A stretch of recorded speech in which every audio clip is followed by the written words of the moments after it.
What's up, guys? Welcome back to another episode of I'll Call You Right Back podcast with me, your host. It's like deja vu. We talked on Tuesday, and, it's 2 days later. You get to hear me bullshit again. So first things first, I got some cool shit that already happened in that 2-day period. You know what I mean?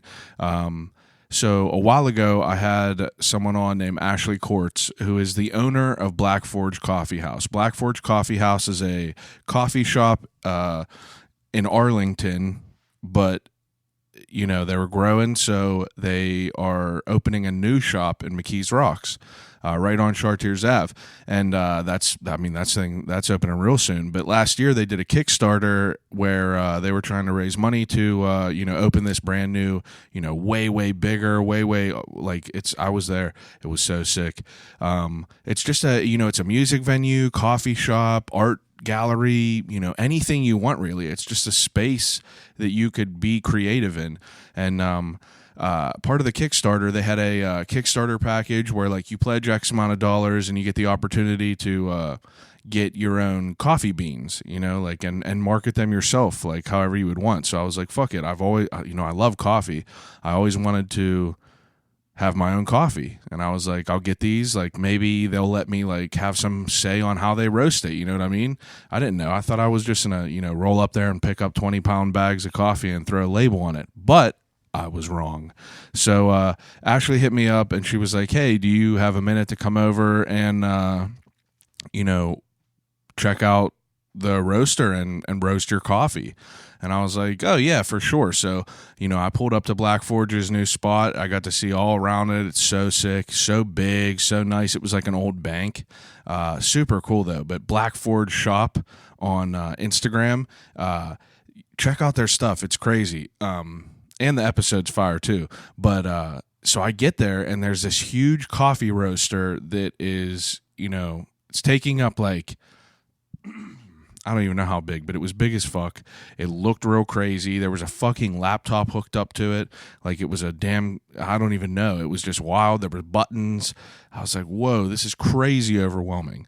And I'm like, oh, you guys firing this up and shit like that. And, I met a guy named Tyler there. Tyler was their coffee roaster. And he was like, nah. He was like, we're roasting your coffee tonight. And I was like, what? And he was like, oh, yeah, we're going to roast your coffee. You got that Kickstarter? We're going to roast your coffee right now. I don't know why I thought that the process of roasting coffee was way more complex than it was. I mean, it's super complex for sure, but I thought it was a long process.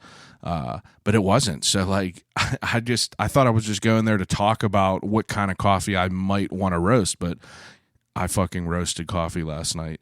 I did my own coffee, and it was it's a bucket list thing for sure. So, I got to pick the type of bean that I want, the region that I got it, and we roasted coffee. So, I got a Guatemala bean, and I got a Kenya bean, and I did 2 different roasts, and I got 10 pounds of each. All right, so I got 10 pounds of dark Kenya and 10 pounds of dark Guatemala. And I mean, I like dark coffee, and I want my shit to be jet fuel or whatever, but the whole entire process, I felt like fucking Walter White. And I guess I would be Jesse, because he was the genius in Breaking Bad. He was the Walter White, because he was explaining to me in the beginning.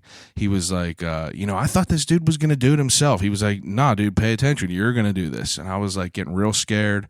And, he fired up this first run of beans that he was doing just to kind of show me how to do it.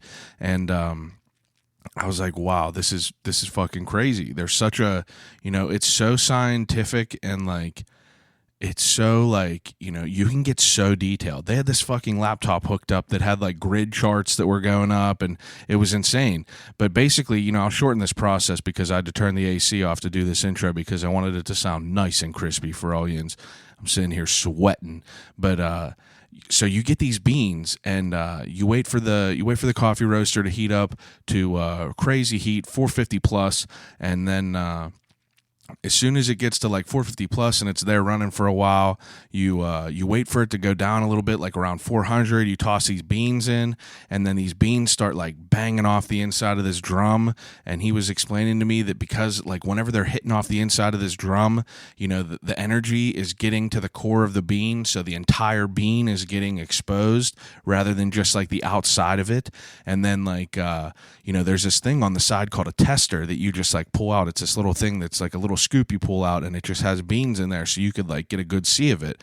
And like there's a little viewfinder right in there, and you could like shine the light in there and see what it's looking like. But what you're looking for is like the green raw bean to be turning like almost like a cinnamon color, like a brown, like a yellow almost. And as soon as it does that, you reduce the heat a little bit, you turn up the air a little bit, and then you let that bitch go for a little bit until it starts doing something called the first crack. The first crack, you'll start hearing the beans just like popping. And it's like, you know, I had no idea that this was the way it worked, but he was like, listen in there, you could hear it like popping, like almost like sticks breaking. So once that happens, you reduce the heat down even more, turn the heat up, turn the air up a little bit more, and then you know, it stops cracking, and then it goes through something else called the second crack. And the second crack, you know, I like a dark roast, so the second crack is where you gotta start worrying about like taking it out and everything like that. So second crack, you start to hear it pop a little bit. It's not as loud as like the first crack, but you know, it's starting to pop, and then that's where you turn the heat all the way down, turn the fan up, and you're just pulling this tester out every time, and you're just waiting for it to be as dark as you want it to be. And I got to do this last night, and I mean, like, it doesn't sound real crazy, but like, it's because I had, you know, a genius sitting next to me, but it was the funnest. And I got, so I got 10 pounds of the dark Guatemala and 10 pounds of the dark Kenya. And I'm waiting on some labels right now, and I'm about to have the first dial tone roast number 1 of I'll Call You Right Back podcast. Dial tone is the roast. That's what I call it. You know, phones and shit like that. I like phones. I'll Call You Right Back, the whole theme. But dial tone is the name of my coffee. And this is roast number 1, and I chose the Guatemalan and the Kenya, and I'm fucking pumped about it. So I don't know how I'm gonna like sell these coffee. You know, there's only a few right now, and I don't know if people are even gonna want it. I don't even know how it tastes yet. I didn't even get to taste it. It smells incredible. I just got a box of coffee sealed up and everything on my kitchen table. He was like, give it a couple days, let it rest, and let all the gases like come out of the beans and escape there, and that's whenever it'll first start into like, once you give it a little bit to rest, that's when it'll like, you know, really start to get going. And I'm excited to try it. You know what I mean? I'm excited. So I'll have a couple bags of Dial Tone roast number 1 of each, the dark Guatemala, dark Kenya. But I'm gonna have some available. Follow Instagram at I'll Call You Right Back. That's where I put everything. At I'll Call You Right Back. If you're listening to this podcast right now and you don't follow my Instagram, you're a fool. Even though I appreciate your listening, obviously. But anyway, so I'm just real pumped about the whole coffee thing. You know, I got brand new shirts in, got so many stickers in right now, everything on www.I'llCallYouRightBack.com. And, you know, check out my shit. People have been buying shirts, and I am so thankful. You know, dude I went to high school with bought 3 shirts the other day. And I'm just like, fuck, dude, man. Like, that is... It makes me feel so good to be able to put some shit out, and people really genuinely fuck with me. And I can't wait to get this coffee out there for people to try. And it was super fun, so I'm probably going to keep doing it. But anyway, so the reason everyone's here, this is the second installment of a special week. You know, this week we had 2 episodes. On Tuesday, we talked to JP Pitt, who is one half of BBGuns. And we talked, you know, had a great conversation about everything from rap music to Almost Dying to D&D, and it was great. And now, on Thursday, we are talking to Joel Carter. Joel Carter is the second half of BBGuns. And, you know, we had a great conversation, too. I mean, no surprise to me. These dudes make the wildest music that I've heard in a long time. It's like, you know, indie hip hop. If you heard our conversation with JP, like you obviously know what they sound like, but it's just the most unique music. And Joel kills it. He has my favorite verse on their whole new album coming out called Help Yourself. He has a verse on Xanadu. It comes out on June 28th. They have a party on June 29th at Spirit, and definitely you got to stop and check them out. You definitely got to check them out and just listen to them. So I'm going to play my favorite song off their tape. It's called Xanadu. This is unreleased, all right? So you already know. I'll call you right back, exclusive shit. But it drops on June 28th. So what you're going to hear is Xanadu. You know, on the last episode, I played Valley, which was their single. And now I'm going to play Xanadu because Joel has my favorite verse on the whole entire album. And it's fucking dope. So you're going to hear Xanadu, and then the intro is going to kick. So without further ado, episode 76, part 2 of I'll Call You Right Back podcast with Joel Carter of BBGuns.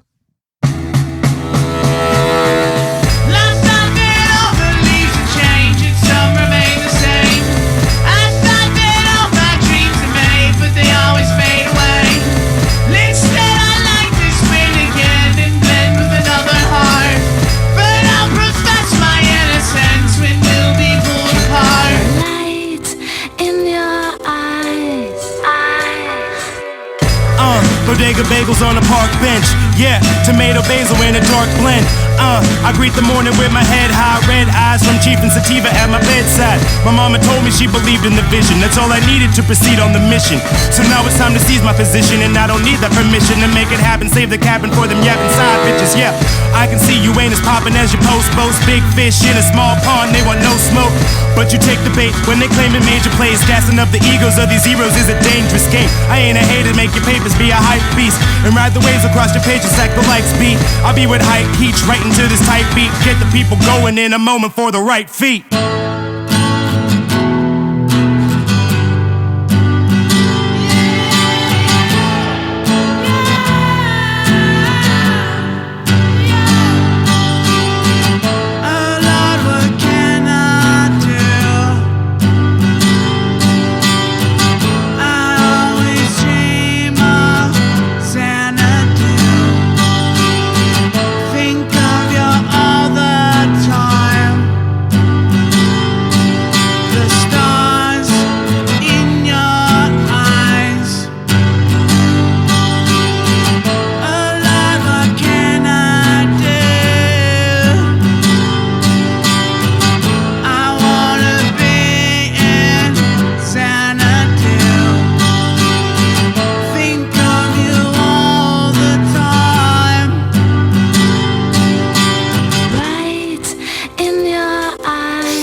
Fogging up my noggin till I'm nodding and I'm logging off. If you're calling shotgun, I'm probably gonna saw it off. Jerk off, team one, beef, got stroganoff.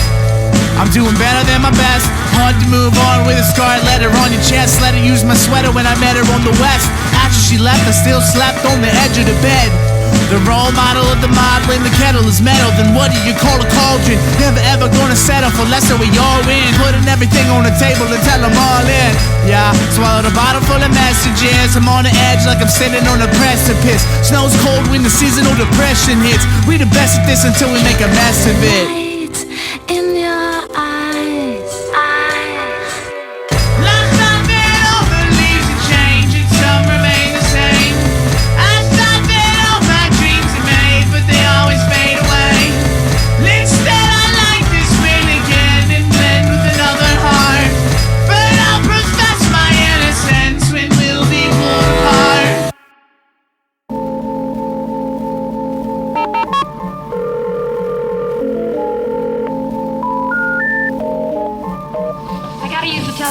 Hello?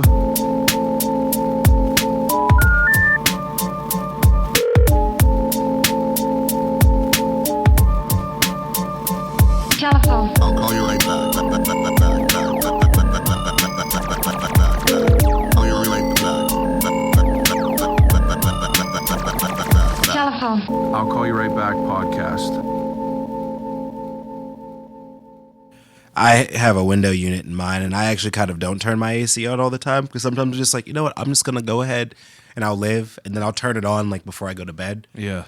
Close my door, get my room nice and cool, and then I'll turn it off, and then just like fall asleep. I can't do it. Like a lizard or something. I can't do it. I have to fall asleep like a fucking bear. I want it to be like 40 degrees, and I want to have to put an abundance of blankets on me. See, I don't JP ever is like that. I don't ever want to have to like. You should never have to like sleep without a blanket. You can only take it enough. You can only take clothes off. You can't put. I mean, like, you can only take as many off. You know what I mean? I feel that. It's fucked up. Yeah, I usually keep a comforter, like a nice thick comforter on my bed, and then I'll just go ahead and be like, no shirt, no basketball shorts, and just be like in my undies and just like pass out. Yeah, like right that's, there. I love it. I love the cold. Even if it's in the wintertime, I gotta have a fan on me, like a fucking. It's terrible. It's terrible. I know people that are like that, and I'm just like, Well, you're a motherfuckers skinny are crazy. fellow. Yeah, You're a that's skinny true. fellow. So like that's what yesterday I was taking a bunch of photos of the new T-shirts, and it just happened to be literally the hottest day of the year so far. Oh yeah, it was And, brutal yesterday. And then it fucking poured down rain for like 10 minutes just for it to get it humid enough to feel like I was a fucking turtle in a tank. I feel you 100%. It was terrible. My arms were sweating and like we were just running around, but what can you do? You got to work, right? Yeah, facts. So I appreciate you coming over. People for the people that are listening, this is obviously a special week. We're doing 2 episodes this week. BBGuns is a duo. Would you consider yourself a duo? Yes. A duo. So, I mean, we listened to JP on Tuesday. It's Thursday today. And now we have Joel. We have me. Rapping ass Joel. That's right. So, before we started recording, I was telling you that I was telling JP that I wasn't familiar with you guys for a minute, and you guys have been doing music for a long time. Yeah, we've been at this for probably like 8 or 9 years total in one iteration or another. We've been BBGuns for like the last couple of years, probably the last like 2 years, maybe a little slight bit longer. And there was a Lazy Black Man. Yeah, we were Lazy Black Men before that, before this iteration of BBGuns, and then we also worked as solo artists. Like I have a mixtape out, JP has a couple of mixtapes out solo, but we always like frequently collaborated. Yeah, like if you go ahead and find the old stuff, like you'll definitely see me on a couple of his joints and vice me versa. Yeah, and then we also did the as Lazy Blackman, we did the Raw Law LP, the Raw Law EP and LP, which kind of is the basis for what we've been doing the last couple of years, like the foundation. What would you consider your genre? See, like that's the thing. We talk about this a lot, and like I don't even really like. It got to a point where we stopped trying to go ahead and like put like an actual genre tag on it because like obviously like you have hip hop there, like we have a hip hop core, but we also draw from indie rock and we draw from like punk rock, like the energy of punk so rock, much and, like rock dance and roll music. in your music, and so much dance music in there. But like you still have like that hip hop like heartbeat. And that's why it's like it's difficult to put like a pin on it because there's all sorts of things that people come up with like snazzy little names and everything. And anytime that we've like the thought of a name, subgenres and shit. yeah, and like anytime we tried to come up with something, it's just like, oh yeah, this sounds cool, but it's like, but we're not. It'll be like, oh yeah, like we can say that we're like indie pop. I'm like, yeah, but we don't like make like straight pop music. Like we have pop energy there. Yeah, definitely. We don't make straight pop music, No, and it's because called you it guys like go ham on shit too. and to call it like alternative hip hop or like indie hip hop like also kind of feels like a slight to like the other things that we do as well. For sure. So like I can especially like understand that. It's like you're putting a cage on yourself. yeah, exactly. Yeah, so I'd rather just at this point just let people hear it and just let it hit them, and whatever they want to call it, they can call it, but it's just music. It's true though, because like people will always ask me like, who's on the podcast this week? And I explain like, it's this group, BBGuns, and they're just like, what kind of music they have. And I was like, honestly, dude, like it's like I try to explain it, but it's hard. I say, I've been kind of explaining it to everyone is like a mix between like Run the Jewels and like the White Stripes. Yeah, if I kind had of to like put two together, because you have that crazy like rock and roll type with like a little bit of house music in there too. Because like you guys, every verse you guys have, like I feel comes with so much energy. And like that's why I say like the whole Run the Jewels thing, because you guys immediately just come in so punchy. Yeah. And I fuck with that. Like I like it. You like every song you guys got, it just feels like upbeat. It's not like Ian's got some of them chill ones like that Rose Gold. Yeah. And but like the majority of them are just like you got some feeling behind it all. And, Yeah, it's definitely. interesting, but it's still like that rock and roll. You got him singing and shit in the background, and it's like a very like alternative indie feel to it all. Yep. But yeah, it's hard to explain. You're right though. You should just let people listen to it and make their own judgment of it. Yeah, especially with the project we're dropping next week, Help Yourself. Like, Help it was, Yourself. Yeah, it was very much like that. Like we got halfway through and we had like whenever we get to like the halfway mark on an album, we like to go ahead and like take those songs and we package them as like a demo. Yeah. We like to say in them, we'll like go ahead and be like, oh yeah, by the way, you know, here's a little for something sure. for you. You know, we're just so you know we're coming. Just keep your eyes peeled, keep your eyes and ears Absolutely. open. And so like we were listening to it, and I remember like going ahead and playing it in the car because we left the studio and I had my son. I think like me and my son went to go get ice cream or Yeah. excuse me, we went to go get ice cream or do something like that. And I was playing it in the car, and I would just message JP at one point and was like, you know what? I have no idea what it is that we're making right now, but all of this is ill. Yeah, so it's so just like sick. I was like, I'm here for it. Like I'm here. Like let's just keep running on this Yeah, trail. that we're whatever on. it is. Whatever this is, let's just keep doing it. Yeah, for sure. Because like, he hit me up on Facebook and he was like, "Yo, dude, we're this group. You know, we got a new single out." And like, he sent me Valley, and then that was dope. Like the song itself is dope, and then the visuals came out, and the visuals are so sick. Like I love that video. Yeah, I was shouts in out California. Corey. Yeah, shouts out Corey, JP's brother, for shooting the videos. Unreal, dude. He's sick with it. And like I was in California like a month beforehand, so it was still fresh on my mind, like right in Venice, right where yins were, and like Yeah. I was like, damn, this is so sick. And it was just a cool like weird video, like eating them different colored popsicles. Like I like it. It was just dope. And then I was like, fuck yeah, I'll have yins on the podcast. And then I was like, yo, dude, let me get a little like preview of the album and like let me listen to it and we'll talk to it. And he sent me it, and I remember listening to it through the whole way.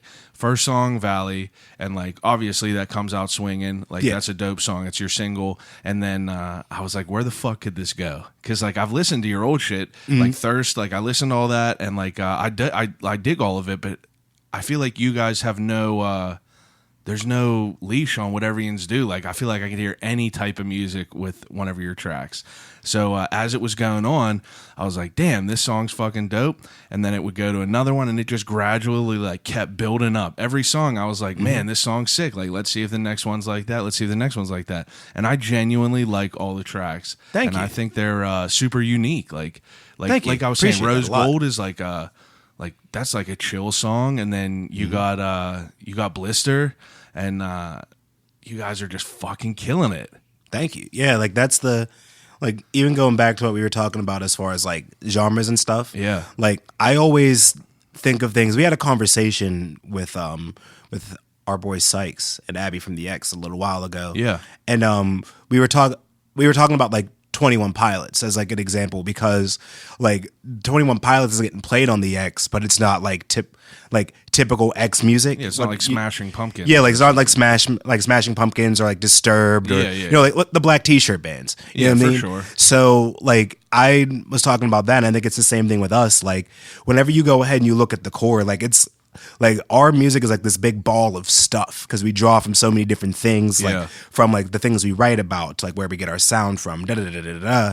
But like the core, and because of how we started and like what we always go for and what we like the core is always like kind of hip hoppy at the end of the day. Yeah. Like that's where like even no matter what else is going on like around like the instrumental and what else is going on around these verses, it always usually comes back to like killer like hip hop style verses. Like Yeah, even for to the point sure. with like on One Piece, like JP's sections on there, like even though it's like kind of poppy and he's singing, Yeah, like singing he's a still bunch. coming with like good technical rhyme schemes, like a hip hop verse. would. Absolutely, like it dude. always comes back to And that. that's what's so nucleus. different about it. And like my favorite track on the whole tape was definitely Xanadu.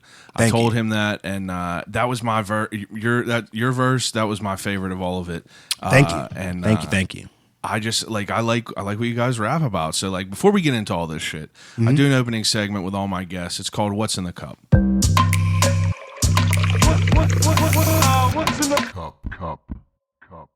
What's in your cup? We had a glass of that high quality H2O, and we got the Sprite, Now the you're tall can. you're a Sprite guy. I am a Sprite guy. This is a first. You know, I there's millions of drinks, and you're the first person to pick a Sprite on here, so it's always interesting. I was never a big Sprite guy. Yeah, I don't know. It was one of those, my two sodas. I try not to drink a whole lot of soda. Yeah. But my two sodas that even whenever I go through like my periods where I'm not drinking soda a lot, Yeah. I always stick with root beer and Sprite. Oh. Because I love root beer. Like I just genuinely love root beer from the bottom of my heart. Yeah. And Sprite Sprite almost feels like cheating because like it's not refreshing as like almost. you don't have all sorts of food colorings and everything to go ahead and make it orange and brown, whatever other There's still colors. a ton of sugar. Oh yeah, but that's the thing. It's like it's you the feel balance. mentally. It's like, oh, this is just some sparkling water Exactly. It's just like sparkling water with a little bit of sugar in with there. just a little bit of sugar. But Meanwhile, it's actually like 51 grams. Holy shit. yeah, it's heinous. That's heinous. That's insane. I don't really drink pop too much, but my dad was always Sprite or Sierra Mist, like anything Yeah. clear. And but if I do have a pop, I'll drink ginger ale. Like Oh, yeah. that's my wheelhouse. But other than that, I don't really fuck with it. I'm a tea guy. I like to mix my ginger ale with Jameson. Yeah, I enjoy that too. If Yeah, I do have a Jameson and cocktail, ginge. I like Jameson that a and lot. ginge is always the way to go. I've been on vodka sodas if I do have a cocktail, just because you could have some more of them and it's not going to be crazy with sugar. Yeah. But regardless, so you grew up in New Ken. Yep. And In that area, I live in New Ken now, and I did live in New Ken for a little bit as a kid. But I grew up like in Brackenridge, Tarentum, Natrona Heights. Oh yeah, you around did that just side tell of the me river. that Brackenridge, Tarentum. So, I mean, how old are you right now? 27. I'll be 28 in August. Okay, so we're same age. So like so you're in high school with JP and shit like that, and like in school and everything. So Yeah. like we talked to him about everything. Football basically was his life, shit like that. What were you up to? I didn't really play sports.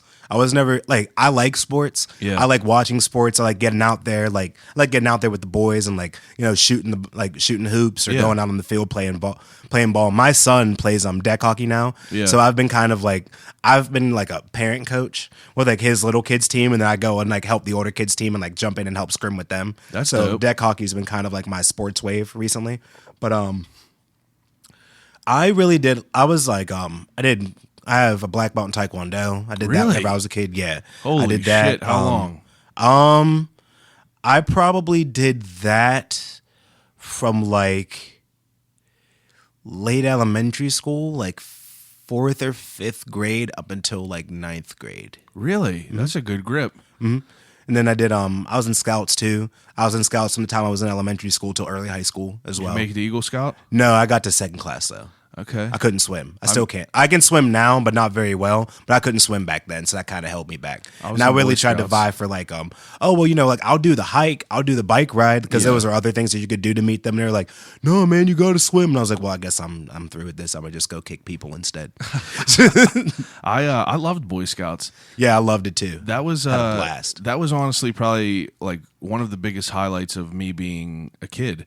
Yeah, straight up. My uncle was my scout leader, so like he let me in early. You're not supposed to be in there before you're 10, but I think I got in there whenever I was like 8, and I was in there till I was 18. So it was just like a straight decade of just like, if it wasn't every other weekend, it was like every third weekend we were out camping. Yep. And it was just dope. It was so much fun. You Yep. guys went out and camped a bunch?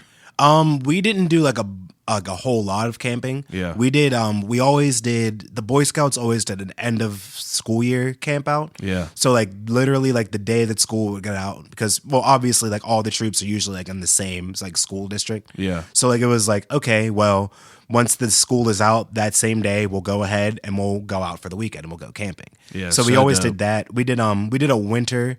We did one. There was like a competition like of like winter survival things. Yeah. So we did that and we cabined up, and then I did. I actually counseled the summer camp at Guyasuda one year. Really? Man, that's one thing that I've always wanted to do, but I was never able to because of football.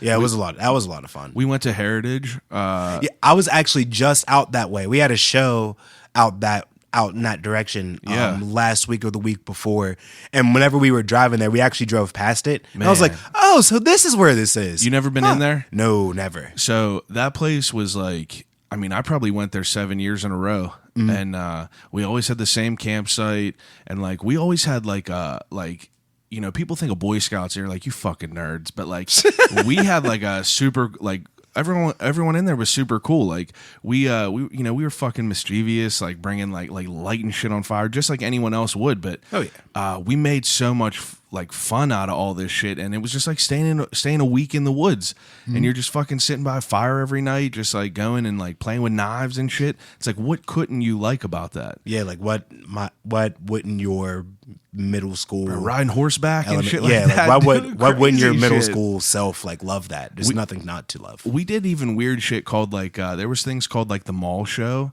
where like we would just go and like set up a booth, and there'd be like Pinewood Derby cars and shit, and we would basically just talk to people, try to recruit people to Boy Scouts. I remember That would be ill, though. Dude, I remember so much wild shit from there. But anyway, so Boy Scouts is definitely a highlight in life. It gotta be. Yeah, that was definitely a lot of fun. And how old were you when you got out of there?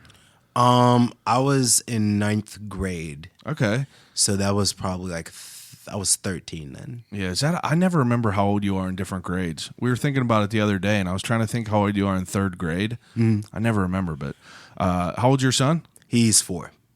Okay, when do they start school? He is actually he's going to be doing like a preschool program starting in the fall this year. So then he'll be like ready for like kindergarten around like whenever after that year after. So whenever he turns 5, maybe 6, depending. That's what's up. That's exciting. Yeah, it's wild. It goes by like that. I bet it does. Like everyone says, like you think about life, and like whenever you're a young kid, it's like if you're 10 years old, a year seems like forever because it's like 1/10 your life. But now we're about to be 30, and that's just 1/30th your life. So like that fraction just keeps getting fucking smaller and smaller, which is insane. So like while you're in school and shit like that, and Boy Scouts and everything, like what are you listening to? Were you always into hip hop? No, actually. No. There was actually a point where I was not like a very big rap fan at all. Really? It was like well, you know, whenever we were kids, like there was like the crunk era. Yeah. And everything, like, and don't get me wrong, like there's plenty of hits that came out of the crunk era. We all know there are plenty of hits that came out for of there. sure. But like at the same time, it also wasn't very appealing to me to just like listen to people like scream over like a meh, like a nah quality, like caliber Are beat. you throwing shade at Lil Jon? No. That's the only thing I could think of whenever you say that. But, it just wasn't like it didn't like appeal to me. What were you listening to? Like Linkin Park, System of a Down, Blink-182, okay. Sum 41. I was like I had like big in the rock. Okay, yeah. I Big mean, into like rock for a lot. that was long time. definitely my whole like exposure to hip hop was from my brother. I was more like in the skateboard crew, like listening to, like you said, Sum 41, System of a Down was like one of my favorites. Yeah, same for Still me. unreal, and it's a shame. One band I've never seen, and I know that their performances are insane. But like my brother was like a senior in McKeesport, so, and I was in 6th grade. And like, I mean, we're 6 years apart. So like he was always in McKeesport, and he was always bringing home like different rap albums and shit like that, because he didn't have to worry about parental advisory shit. So like I'm listening to fucking Bone Thugs, all this shit like from a young age.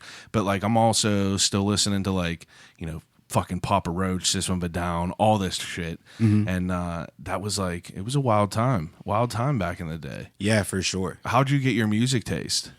I accredit it honestly to it was probably like 2000. My grandparents went and bought their first like what would be considered like the precursor to like a modern day PC. Yeah. And they got the internet. Okay. And we just went on Yahoo and pulled up music videos, and some of the first music videos I ever saw, like some of the first music videos that I can really like remember, I saw because of that. And that includes Clint Eastwood by the Gorillaz. Absolutely. Smooth Criminal. Alien Ant Farm. Absolutely. I'm so happy you said that. Chop Suey. Chop Suey, you got Fat Lip. Yep. You got Green Day. Yep. You got all that shit. Blink-182. You got fucking Newfound Glory. All this like random shit that you just spiral from. Yep. Man, that was such a good time. That was like the burn CDs era for me. It's like, damn. Yeah, like it was like thinking back on it is like insane, because I even just think about like seeing their like humongous compact PC with these two ugly ass fucking speakers attached to the side of the monitor. This monitor probably weighed as much as a fucking television. Yeah, for sure. The tower was like this massive stack of bricks. We were in the trenches. It's like people nowadays are fucking spoiled. We were in the trenches because it's like you downloaded songs at a time. Like you downloaded LimeWire and basically gave your computer virtual aids. Yeah, to get for music. sure. It's exactly what it was. You had to just go ahead and download a song, wait till it says 15%, hit preview to see if it's all right quality, and then you got to wait another 2 days for it to finish. Exactly. That was messed up. It was definitely messed up. So if you're into like all that type of music and everything, like, I mean, when does hip hop come into play? Because like, I feel like you're pretty lyrically advanced, I would say. Like, were you into like writing music ever? I started writing music in 10th grade, which is actually around the same time that I discovered Nas and Wu-Tang. Okay, they were the originators for it. Hearing my buddy Jesse and my Votech class. I went to Forbes Road CTC for graphic design and stuff. And my buddy Jesse went ahead and was like, yo, you need to go ahead and listen to this. And we had we were able to find a website by going around like the proxies and stuff for the school server that you could play albums on. Yeah. And he was like, yo, peep this Enter the Wu-Tang. And I went ahead and put it on.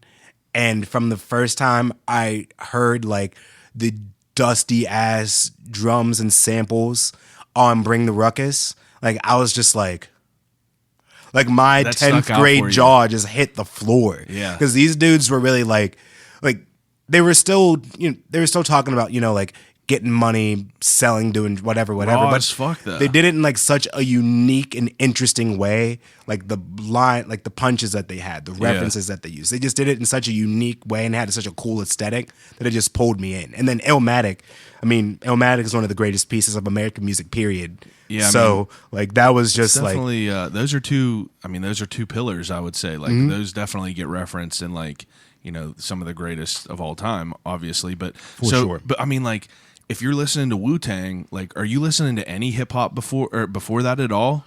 I mean, like Clint Eastwood is like kind of in that vein a little bit. Like they sell like that, like Dell was in Hieroglyphics, yeah, like, and he was on a couple of those songs too. I was listening to like Kanye. I mean, I was still listening to hip hop. Yeah, like I was still, but it was more on like a. Being a kid, like it was still more of like a mainstream like radio sort of thing. Okay, so you still heard like your Kanye's, heard your Missies, heard your 50s, your Eminems. Yeah, like still like the hits of shit. Yeah, so I still had Eminem CDs on my CD stack in my room as a kid. You know what I mean? Like it wasn't like I wasn't not listening to hip hop. It's just that I didn't have a grasp on the artistic merits of hip hop like until I was older, and I could really understand like words, and I could really understand how songs were structured. And then it was really just like hearing people from back in like the day going ahead and really pushing the limits of like what the words that they had. Because even like from a technical perspective, like from now to today, like we're in a much different place from a technical side when it comes to rhyming and everything than we were like in the 90s. So like just hearing what these people have to say, and even like the way they worked like their imagery and everything it was just so intriguing to me. Yeah, like hearing like to do it all without social media, and exactly, and to have to be able to like really get it cracking on the merits of like. On the merit of just your ability as an artist. Yeah. Like people weren't going ahead and checking you because you had 10 million followers on Instagram. They're checking you because like their man said you were nice. It's crazy to think about that. It's like now we have like, it's almost, I don't know. I feel like that's what everyone's like go-to is. It's like you hear about someone, you immediately go to their social media and just look at it. Are you really cracking? Let's see these followers. Yeah, I mean, it's even not even like that. It's like we get like these preconceived notions of what people are just by their social media, and like you really don't even know what people are. Like I could look at all you guys like I looked at your social media, I looked at JP's social media, but like from talking to so many people on this, I don't even like kind of. I just use that to get a little bit of ammunition as far as like topics to talk about and shit like that. But you can never really know what people are like because everyone's fucking fake online. Yep. It's like no one's gonna say like everyone's gonna post that dope ass shit, and no one's gonna be like, yo, I'm in this much in debt. You know what I mean? It's fucked up. No, I say it all the time. Like I want to see everything. Like I want you to post those selfies that you take where you have the blank face on because you're mad depressed that day. Yeah. Like, I want to see that because to me, like, that's authentic. And that's the sort of thing that I would do. Like, I don't have anything to hide from anybody. Yeah. Like, we're going to go on this journey, whether you go on this journey with me through the music, whether you follow me on social, whatever it is, we're going to go through this journey and what I go through together. So if I'm having a shit day, I'm going to tell you I'm having a shit day. Yeah, for sure. If I'm having a great day, I'm going to post about that too. Like, it's I just wish more people all of thought like that though. It's just too easy to go ahead. The keyboard gives us the power to go ahead and control the narrative. You're right. And if you can control the narrative, then why wouldn't you make it anything less than? Why wouldn't you just polish it up Make as it much as perfect, you could? right? Might as well. That's right. So, wow, that's a good point. Now, 10th grade, that's whenever you first started rhyming. Mm-hmm. Now, how did you get into it? Like, you just were like, I fuck with this. I'm going to try it. Yeah, essentially. Yeah. I was just like, I like words. Like my favorite classes in school were always history and English. Okay. So like, I like words. Yeah. I like understanding like why things happened and everything. So going back all the way back to the beginning was like the history part of it. And then like I let the words just take over. Yeah. And then it just turned into me just trying to like come up with like clever things to say and like little whatever. Almost like a puzzle. Yeah, just trying to put those pieces together and figuring it out. And then like at one point, because I had recorded with a buddy at his house, recorded a few songs, and I went 10th to go. grade? Mm-hmm. Okay. And I had went and there was a guy who used to do remember like livestream.com and all that when Yeah, people would do that? absolutely. There's a guy that would do a weekly show where he would rate local music on there. Okay. And I had submitted my music and he just ripped me the fuck to shreds. Oh my God. Ripped me to shreds, eviscerated. Wow. Like I was absolutely like my young self at that time, like, and even now, like I'm very much a person that if I'm not doing something correctly, or if I'm not good at something, I want constructive criticism so I can try to figure out how I can get good. Absolutely. And so like I was pissed. I'm just like, you didn't offer any real fucking criticism. You just told me that I was trash. Like, fuck you, dude. Straight up like, fuck you. This dude was popping back then? Yes, he was. Do you remember who he was? Supreme Beats or something like that. Some terrible posts, some terrible mid to late 2000s. This was like, on producer YouTube. Name.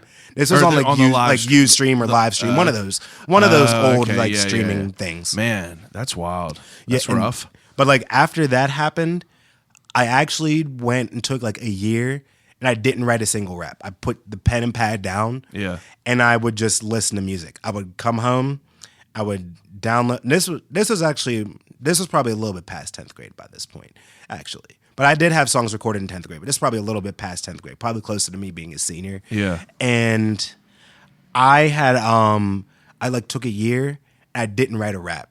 And I just like I would go to school class, I would go to school or go to class with college. Yeah. I would come home and while I was like doing homework, if I didn't have to work or even after work, I would just go ahead, do my homework, download and listen to albums. That makes sense. Constant intake of material. Like not even just like anyone in particular, just like All kinds of literally, shit. yeah, everybody. Now, whenever you're like writing, like before this dude ripped you apart, are you writing shit and like putting it out? Or people hearing it? At first, I had like a handful of friends, and I would write stuff, and then like I would be like, "Hey, yo, check this out," and just like let them kind of like read it, almost like on like some poetry type shit. Yeah. And then like as time went on, and I got a little bit deeper, I was like, well, like I want to try to like record. So I would start Okay, I get what recording. you're saying. Yeah. And You weren't like getting like people weren't throwing hate at you for trying to No. rap though. no, I mean, don't get me wrong, like. I kind of kept it on the DL. Yeah. But like, a couple people that might have found out kind of like gave me like a snicker or something. But For sure. it was never anything like, I never got like chewed apart for That's good. rapping or anything. That's ever. good. So, but yeah, it was just, after that, I just like kind of took in like And you were lots of music consuming all learned. kinds of music. I wanted to learn I wanted to figure out exactly how to do this. So I just took in as many styles as I possibly could. Like underground rappers, like underground rappers like AC Alone and Bus Driver, to like mainstream rap, to like any mainstream rapper, to your Eminems, your 50s, like whatever. And just like really like listening to them, putting them on, breaking them down, and listening to them. Like I would probably listen to most albums at least 3 to 5 times. And just rip through them and like kind of just, I mean, you it's like watching a TV show over and over. It's like you notice different parts about it that you didn't notice before. Mm-hmm. Or like lines that, like whenever you have someone like an Eminem, for example. Yeah. Like where you might hear a line and because of the entendre in it, like on the surface, it's still a good line. But there's 2 or 3 other meanings to it that if you look at the line that came before it and the line directly after it, or maybe even the line after that line, you're just like, holy shit. Like he really thought about this shit. Yeah. And like That's you really point. go ahead and like even like looking at syllables, because some people will go ahead like what is it, like Jay-Z, I jack, I rob, I sin, I'm Jackie Robinson. Like that sort of thing. Yeah. Like and breaking down those syllables and being like, that is crazy. Yeah, like, ooh. Yeah, you got to run it back and like listen to it again, and you're just like, what the fuck? Mm-hmm. Yeah, that's a good point. I'm definitely not like a musical guy. I'm more of like I was always into movies. I've listened to like, I've said it on here before. I've listened to like Biggie songs like thousands of times. I still don't know the lyrics in my head. I feel that. It's fucked up. It's like I was never able to remember lyrics of anything. I was never able to like retain that. But movies, like if I hear shit in a movie, I could say a whole movie. It's just weird how people consume it. What the hell is going on with them lights? It must be raging out there. Is it raining? It must be. It sounds like it's going crazy out there right now. Huh. But I'm the same way with movies though. Like there are some things with movies, like parts and lines in the movies and TV shows that like, because I am such a fan of them and I've watched them so many times, that are like burned into my brain. Absolutely. And it like even gets to the point where like some of that stuff comes out like in music, like with Backspace. Yeah. My verse on Backspace is actually inspired by the Matrix Revolutions. From the part whenever they go back to Zion and they have like the dance party whenever right before the machines come. Yeah. Like that part was like the whole driving inspiration for my verse on that song. Wow. Jesus. I heard the beat and it was the first thing I thought of was, this reminds me of the Matrix 2.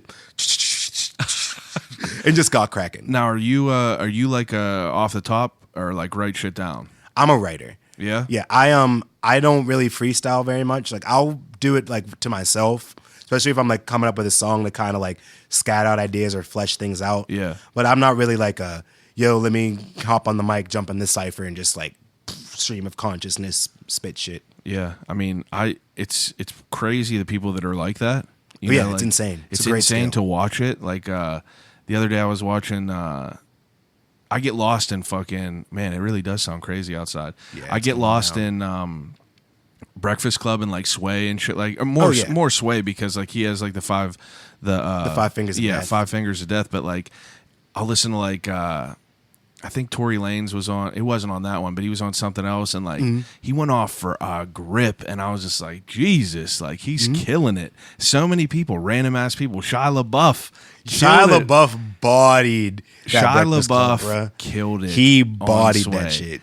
And like I feel like that, I definitely was like, this dude ain't gonna do shit. I was like, Shia LaBeouf is gonna sound crazy, but like he came on and I was like, damn, like he fucking went nuts on it. Trying to ensure this legacy, like Geico. I was like, ooh. I was like, I mean, like, okay, Shia. As soon as he was done, like, he hugged Sway and he was like, this is a big moment for me. And the motherfucker has been in like insane movies. Like, oh yeah, I'm sure he don't give a shit about that. Like that moment right there where he like succeeded in the 5 fingers of death probably really might be the biggest moment of his life. Cause like he's a big fan of all that shit. It's insane. So like once you start getting like, once you take that year off, like what's your next move? Like when did you know you were ready to come back and start writing shit down? I just picked up the pen one day and just found a beat online and just wrote. Like that was literally actually I know exactly what it was. Currency did a cover of Live Fast Die Young, the Rick Ross and Kanye song. Oh wow. And I loved that beat and I loved what Currency did to it. Yeah. and I loved it so much that it made me want to do it. So I found that beat and wrote to it. And that's what kind of started it off again. I really like Currency. I love me some Spitta Andretti, man. I love him as a person. Yeah, You know, his like, whole persona is his great. whole persona, like there ain't a more comfortable person in hip hop. I mean, like that's if I had money like that, that's exactly how I feel I would be. Yeah. Sweatpants, comfy clothes, dope ass cars like that. Ain't even nothing crazy though, but I love all his visuals and shit too. He's definitely super mean. Yeah, I mean it's cool. He got a tie to Pittsburgh some way too. So like, it makes me true. like him. I wish I could have like known what was going on back in the day whenever he played at Shadow Lounge like years ago. It's probably like a decade ago at least now. Yeah, I mean, I didn't even know he played there. Mm-hmm. That's insane. Now, JP said that you guys performed there. Yes, we did once Now, or twice. Well, how old were you? Like, when did that come into play? As far as like whenever you took your year off and like got back into it, like when is all this happening? This is probably a year or so prior to me coming off of the hiatus. Okay. So like we had probably like JP, I had recorded some material. Me and JP had recorded a little bit of material together. JP, I think, was either getting ready to drop or had dropped his first project by that point. And yeah, we went there once and we performed. And it was different. It was different to go ahead and be in a space that had like that real hip hop energy. Yeah. Like in that it wasn't about the bullshit. Like it wasn't about like it wasn't who was the coolest, who was the flyest. Who could come with it. Yeah, it was about the music. Like Yeah. it was interesting to be in that sort of space. Cause like until we started performing, like, and especially after we had started performing, like I had never been anywhere that was like that before. Yeah. That had like that genuine, like held that real lore. hip hop energy to Yeah. it. Like never before. That's like the Shelter. Yeah, exactly. It's like exactly that place is such a crazy, like, I mean, I feel like people don't understand like how insane of like a venue that was. Like that was a pivotal thing in Pittsburgh hip hop, and some people don't even know about it. Yep. It's nuts. That's crazy. You got to perform there. How was your experience with it? I mean, given like the point that we were at, like Yeah. talent wise, like Yeah. right there, like we didn't. It wasn't like we came off the stage and you're like, "Oh my god, y'all are the dopest." I know, right? But like like we got decent feedback. There were people that were like, "Okay, we see you." Well, that's good. At least you didn't get booed off or something. Yeah, it was. Yeah, it wasn't bad. Because I'm sure that like that was a place that definitely you could have got negative feedback easily. Oh yeah, if you sucked bad enough, I'm sure that someone would go ahead and let you know. Right, you know? for sure. I mean, it would be intimidating. Like, I don't know how you guys do it, but that's dope. And like, I mean, Yun's been working together since then, pretty much, just like grinding out on it. Yeah, like in one form or another. Like I said, like previously, like I have a solo project out. JP has a couple solo projects as well. But Ian's always just featured on each other's shit. And we always, and even beyond featuring, like we always were like, we were like always together. Yeah. Like he would come over to the crib and hang out. We would write raps. He'd show me raps that he was working on. I'd show him things that I was working on. We'd show each other beats. Yeah. We'd show each other music. Be like, yo, like check out what this dude does with this. Check out what this dude does with that. Da da da da da da da. So like we were always kind of like a steel, like shonen, like anime protagonists, like Goku and Vegeta, Naruto, Sasuke. Like, Don't know any of those references. well, like yeah, well, and a lot of shonen, there's always like there's always two. They're always like one guy's usually pretty like lighthearted and fun. The other one's usually kind of serious, and that's literally like who we are. Who are you? I'm definitely the lighthearted, like less serious one. He could seem serious. Yeah, JP is very much like when it's time to go, he's very like I get intimidated locked whenever I in. interview people because like, I don't know these people. I don't know you. Yeah. And I just don't know how people are going to be, and I just hope we have a good vibe. And I didn't know how I don't know how it's going to be with a lot of people, but him, like, I definitely didn't know. Like, if people don't put a lot of shit on social media and aren't like crazy active on social media, like it's not, I don't have a good way to like read people, you know what I mean? But so like, when did you decide to like kind of like team up on like the Lazy Blackman? We just like sat down one day. It was one of those things like where we got together, like one of our normal like meets. We were hanging out and just chilling. Yeah. And we were talking about music stuff, and like I was like, you know what, like I was like, I really think that we had probably released a couple of songs like together by this point, just Yeah. for that, for the fuck of it. And those songs got better responses from whenever there was both of us together than sometimes whenever it was just us solo. So it was like, we're stronger together than we are apart. So like, if we're gonna do this, like, we should at least even if it's just for a little while, we should do this together and put material out and gain a foundation. Yeah. So then whenever if we decide to go ahead and do solo projects, then there's something already there. There's like a fan base there. Then it's like, oh yeah, well, here's a JP solo, or here's a Joel solo, or For at my sure. time Bars Blackman solo. Like, it just all, so he just like, That makes did that. sense. So, but then like, it works. Started to work. Yeah. It works. So like, whenever you are making music at first, is it like still sounding like this, or was it like a different sound in the beginning? no, it was definitely different. It was definitely way more like attack mode, like boom bap Bapkins raps. Yeah. Like, we were definitely just like stream of consciousness, like stringing rhyming words together, just like like lyrical miracle, super serious individual, like all sorts of shit like that. Like, Yeah. really like that. And then over time, we start, and through listening, like going in on phases of listening to other music, like listening to indie rock and listening to even listening to other like subgenres of rap and everything, we realized like we need to focus less on rappity rapping, because we're already good at rapping. We don't need Yeah. to prove that we can rap.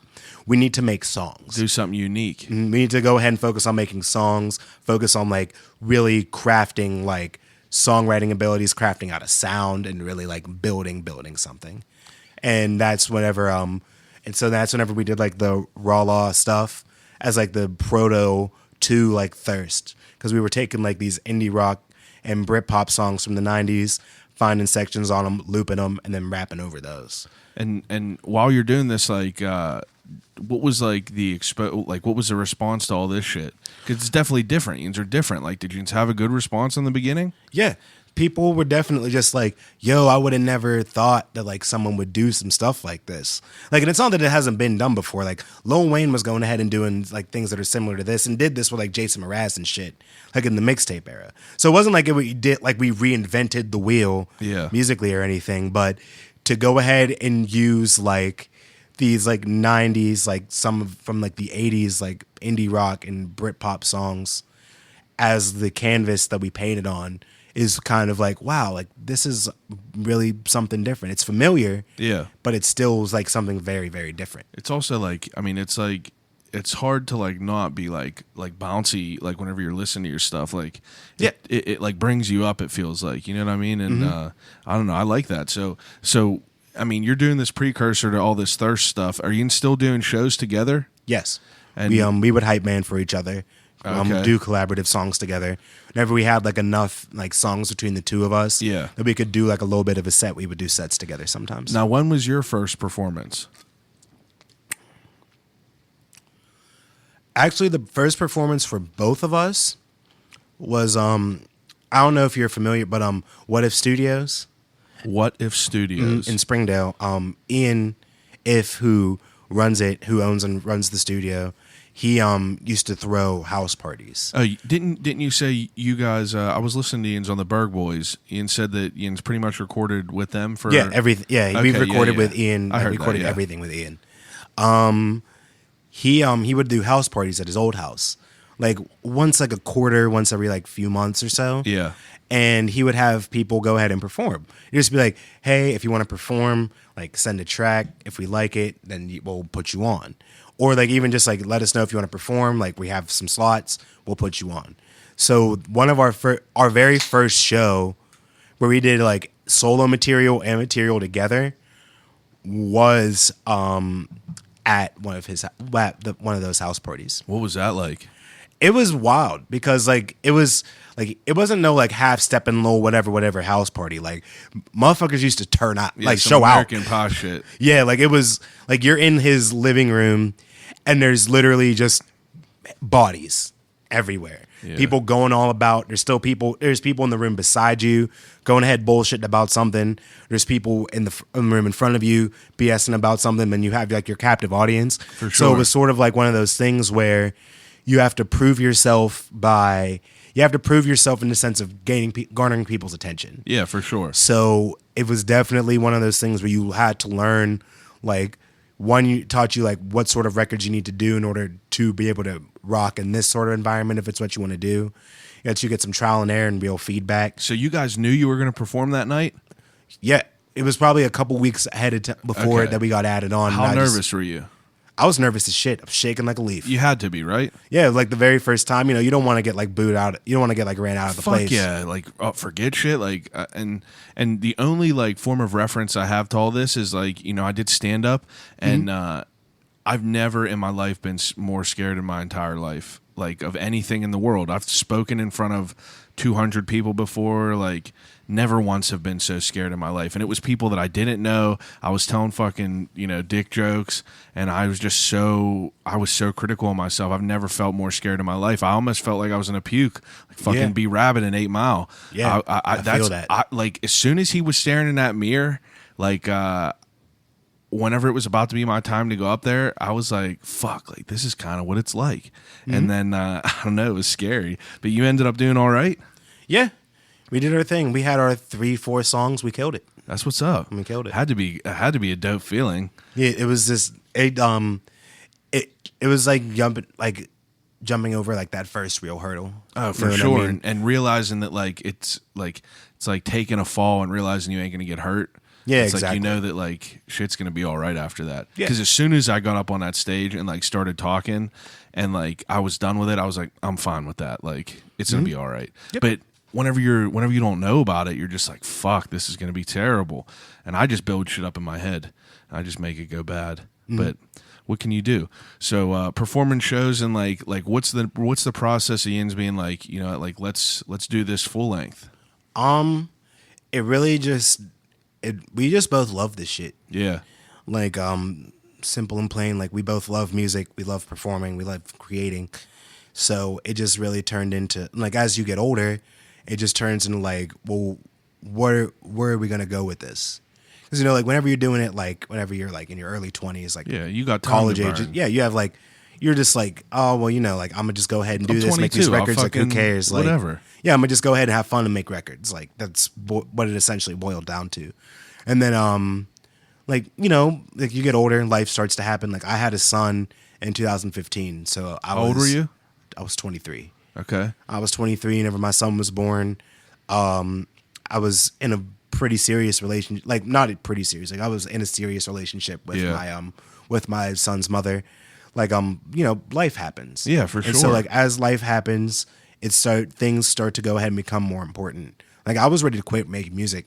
I was ready to be done because I needed to worry about my family. Absolutely, what I mean? right? Like I was ready to just be like, nope, this shit takes up too much time. I'm just gonna go ahead and go ahead and take care of my fam. And that's really what it is. It's about. like the way you could decide if your passions are passions instead of just hobbies is if like we get older, we have only limited spare time, and it's like, how are you going to divide that spare time? It's like I have a wife, I have this podcast, I have a family, and I have a job, and it's like I have to balance this. So with the little spare time I have, it's like you have to figure out like what's worth it, like what's worth it. That's where like the whole like cutting people out of your life that aren't supposed to be there come into play and shit like that. Yeah, exactly.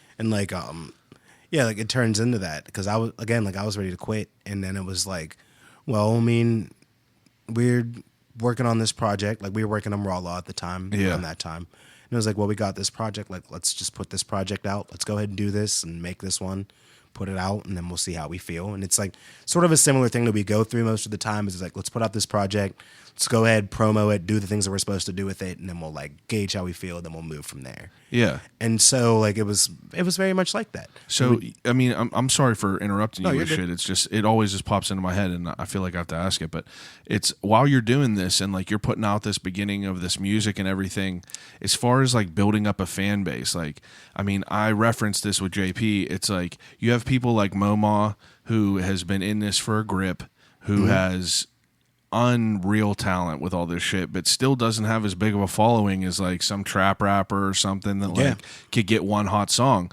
But like you could obviously, like very, very obviously tell that the talent is on the less noticed person. So it's like you guys are a unique type sound. Are you getting like, you know, are you getting the following that you want? Like, are you ever getting discouraged by not getting the following that you want? Like, what was that like in the beginning? As things started to build in the more modern age, like, it was just nice to, at first it was just nice to that people gave a shit. Yeah. Like, it was, especially when you go through years of like, especially when you go through years of people telling you like, you know, like, y'all should quit, like, y'all aren't getting anything out of this, like, you should quit. Like, when you're hearing that, like, from regular people, from your family, you go through years of that, like, yeah, of course it's discouraging. Yeah. But then, like, you go ahead and you do something right, and it's like, and it hits. Like, at first it's just nice that people care. And it's that they care enough to be like, oh, this is dope. You got more? That one thing where you make and you get that first response and you're like, that's why it's there. Like, that's what you're doing it for. And I think even still, like, it's always sort of like a monkey on the back sort of thing. I think you always feel like, man, it would be sure nice if people would go ahead and hit that like button whenever you put out singles. Oh man, it would sure be nice if people like go ahead and did whatever it is to support. Yeah. You know? But then like it becomes tangible for us at times, because then like we'll have shows like Deutschtown, like the Deutschtown Music Festival last year. And then like people show, all of a sudden you see mad people that you know, or you see mad people that you know, like, are hitting you up like, yo, like I heard about that, or yo, I was there, I didn't get the chance to see you, but da-da-da-da-da-da. Yeah. Then you're just like, okay, like they are out there. Cause like we have a very different following. Like there's plenty of like you said, like the trap rappers and stuff that have like fan bases that are very engaging. Yeah. Like they're going on their social, they're blowing up their statuses, they're commenting constantly, everything, da-da-da-da. But there's also a lot of those people that go ahead and do that, but then the same people don't come out to shows. For sure. And I think it's kind of a vice versa for whenever you're on the other side of the coin. Like you might not get a whole lot of like the social media attention, but people will come out whenever you go ahead and do something. Yeah. People will come to shows to go ahead and see you. People will buy the merch. They'll buy your CD. Absolutely. Like they'll tell their friends about it. And I think, and to me, that's more valuable. I'd rather have like a grassroots following where people will just come out to shows whenever the time comes to come out to shows. Yeah. And they'll buy the t-shirt and they'll tell their friends, than people that'll just click the like button, because I ain't getting no money off a like. For sure. For sure. That's definitely a good way to look at it. I mean, that's a good way to look at it with anything you do. It's like in the beginning, whenever I did the podcast, you know, I did one of these like 4 years ago, and, you know, we were putting shit out. I think we did it 10 weeks in a row, and we were putting shit out and getting like 25 views.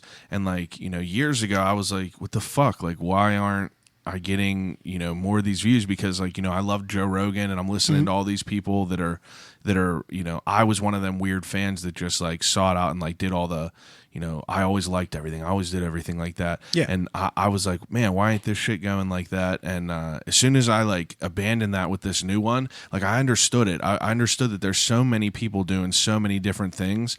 Like, I don't give a fuck if people like this, share this, whatever. It's just like the people that do, like, that's dope. I appreciate that. The people that listen, it's dope. I appreciate it. But like, you know, I feel like you can't care about it as much as maybe some other people, because it's like you're building yourself up to fail. Yeah. It's like, you know what I mean? You're just setting the bar up to fail and shit like that. It's crazy. Well, whenever you want to play the numbers game, the bar is constantly moving. Yeah. So maybe you start off like, okay, well, I want 50. I want 50 likes whenever I go ahead and post a new song. Yeah. Okay, but then once you hit 50, the next goal has to be 100. Yeah. Then the next after 100, it's 500. 500 is 1,000, then 2,000, and so on and so forth. Exactly.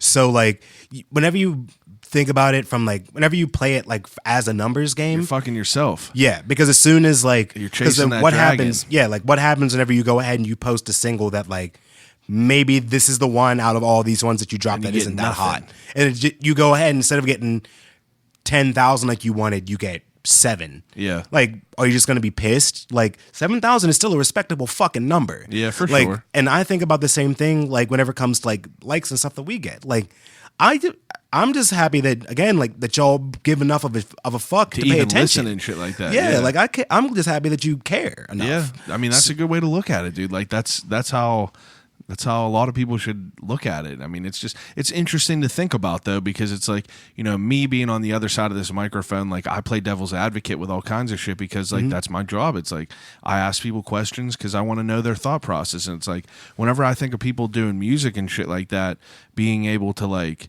excel in their career and do things in a different career, I think that like, I mean, isn't the music game just like so fucked up where it's like, some of that basis is off of like social media and dumb shit like that. And it's crazy. Like, that's crazy that the world we're living in, it full circle. It goes back to like you meeting someone and then just like, looking at their social media and being like, how many followers does this person have? Like, are they real followers? Shit like that. It's a crazy game we're in. But then like, that's like the irony of it is like, because, you still have critics. Yeah. And we still have like music journalism and everything. So like it's interesting, like Danny Brown's last album. Yeah. The Atrocities exhibition. He spent a lot of money on like clearing samples and all of that stuff. In the vein of like, okay, well, whenever I put this out, like it'll get enough plays and I'll make enough money off it that it'll all like work. It got no love? It didn't sell well at all. Oh, but really? it had critical acclaim out the asshole. Like people, like the critics and like people that were looking at it for the merits for the artistic merits loved it. Or but it just didn't sell well. Instead of the regular layman people that are just like, if it's catchy, to an untrained ear or whatever like that. Yeah. That makes sense. It's a good way to look at it. Yeah. So, I mean, you guys, how long did it take you to do Thirst? Total about a year. Okay. Now, as far as like your total time to do Thirst compared to Help Yourself, how long did it take you to do Help Yourself? Help Yourself took about Help Yourself probably took around 6 to 8 months. Okay. We had actually had it finished and turned in like April.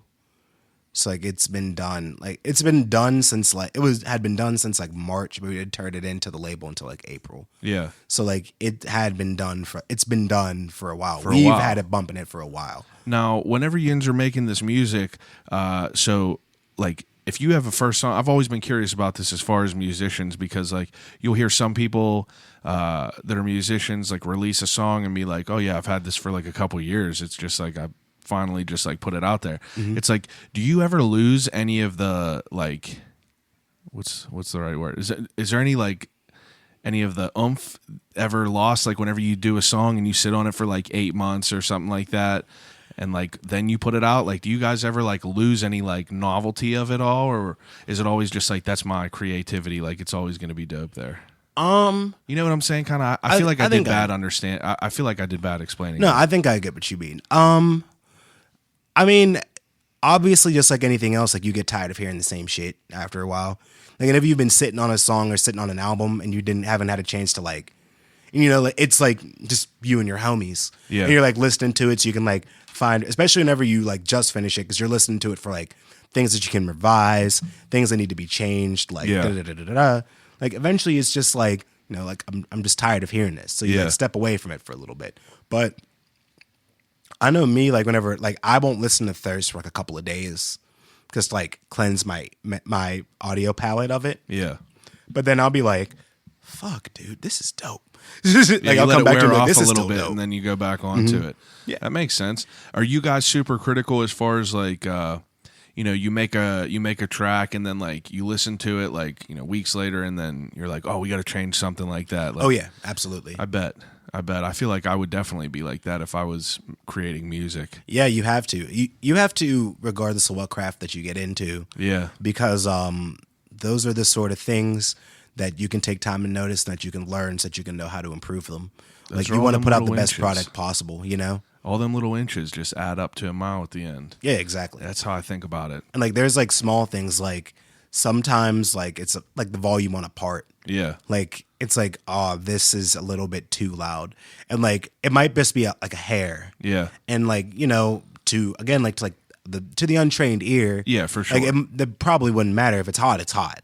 But like at the same time, like where if you're looking at it from like our perspective, you can be like, this get really nitpicky. wears on the ear. Absolutely. After you hear You it, can get like, it nitpicky needs to with turn it. down. Yeah. And I'm the same way with like listening to conversations on here. Like if I hear like a cough or something like that, like whenever I listen through, I feel like I got to cut everything out. I just want it to sound great. You know what I mean?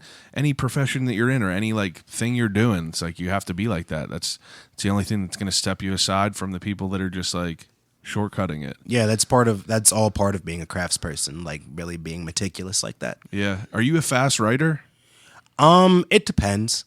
There are definitely times I like to go ahead and be comfortable whenever I write. Yeah. And I like to kind of just like go ahead and build on my thoughts.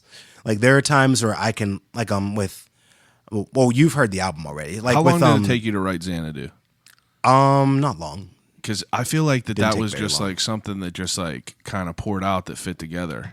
Yeah, it kind of did because like normally whenever we write, like me and JP will go back and forth and we'll talk and we'll like see like the vibe that we're trying to get, or if like he has a hook, Yeah. like he'll show me the hook, and then that the hook kind of serves as like the prompt for what's going on in the song. That makes sense. Yeah. So like I got Sets the the hook, baseline of it. so I got the hook, and like the hook is about how like you thought things would change, but like for Xanadu, like you thought things would change, but they didn't. Like some things just simply remain the same, and that's just that. So because it's just that, it also allows for me to be able to just like kind of be a little bit more fluid with it. Yeah. And then thusly I can know how to move. So then like Xanadu, whenever I'm like, okay, so this like it's a little bit more free form. I was able to just go ahead and go. And I actually wrote like that, like the bodega bagels on a park bench, tomato basil and a dark blend. Yeah, it's the best. I wrote I that. fucking love it. Thank you. Whenever we performed at the Carnegie Library, and me and JP had met up early, and we went to breakfast and we got bagels, and that going ahead and getting bagels and coffee reminded me of whenever we were on tour last year. Yeah. And we went to New York and we went to go get breakfast at the bodega, and there was a park bench outside the bodega. See, that's so And dope. so it was just like, and so then I was like walking down the street while we were burning time, and I was just like, bodega bagel on a park bench, tomato basil wood and dark blend. Ooh, Yeah, that's and just fire. wrote that down on my phone instantly. Like, yep, that's a good one right there. Got to. That whole verse is dope. I mean, like a lot of the verses are just like so like in depth. Like I definitely had to run it back a few times. Like I've definitely listened through a few times of shit, and it's just like you pick different things up each time. And now, how did you guys like? As far as like local people that you took inspiration from, is there anyone local that you guys took inspiration from? Lopez. Lopez was definitely a big inspiration for like of what we wanted to do sonically. Yeah, Hubs, like great Pittsburgh Man. MC. absolutely incredible. Kid A, another great Pittsburgh MC. Try to think. Grand Buffet, Mrs. Paintbrush. See, I don't know half these fucking people. There's a ton of them out there, man. I know that there's a mad ton heads of them, out and here. that's why I try to fucking. And whenever I was talking to Momo on here, he was just like blowing my mind with shit. Like he's such an interesting dude, and Yeah. you know, like the main Yeah, thing I Momo's a was great talking guy. about with him is just like the same thing with you guys. It's like, I mean, underground. You know, would you consider yourself underground somewhat? Yeah. I mean, like underground. I feel like it's just like a crazy, thing to get into because I feel like you guys all have it harder. It's just like Yeah, it's tough out here. it's definitely tougher, right? It's mad tough out like here. like whenever you're into touring and shit like that, how do you go about like expanding your name to other places? Is it just strictly just like people seeing you perform in that place or whatever? Because like I think JP said in Cleveland or Columbus you have a good following. Cleveland. Yeah. It's Yeah. like how do you build that? It's honestly it's just networking. Yeah. It's the old additive, it's not what you know, it's who you know. Yeah. Like it's literally like that. Like having friends that know people that do like run venues out of their basements, or just friends that put together shows, or okay, I get what you're saying. or touring act comes through here. Yeah. Comes through Pittsburgh, you get put on the same bill as said touring act. You like what they're doing, they like what you're doing. Oh yeah, look, like we're looking to try to get on the road a little bit sometime. Like if you have something, like let us know. Yeah. You don't live far, like we'll come out. Like that's how it is with us with Cleveland. Like Cleveland's only a 3-hour drive away, 3.5 hours.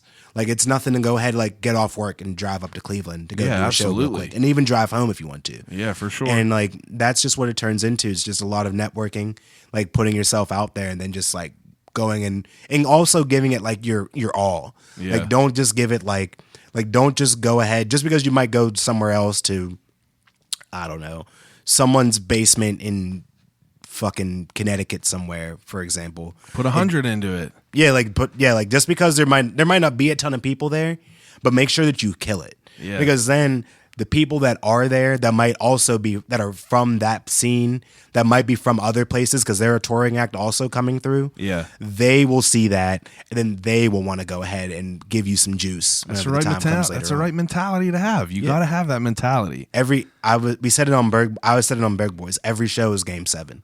That's dope. Every single show is Game 7. Now, what do you do besides music? Like, without music, when there's, like, what do you do besides writing rhymes, listening to, like, crazy music? Like, you said you're into movies and shit like that. What else? Watch it, movies, TV shows. Is that big to you? It's like... Yeah, I do. That's a lot of, like, what I spend What are time you doing. into right now? I've been back on my anime wave. Okay. Because there's been a lot of like good weekly animes that have been coming out. Yeah. What is it? Kiretsu. I'll never get it right. There's always it's K and Y. Demon Hunter no Yaiba.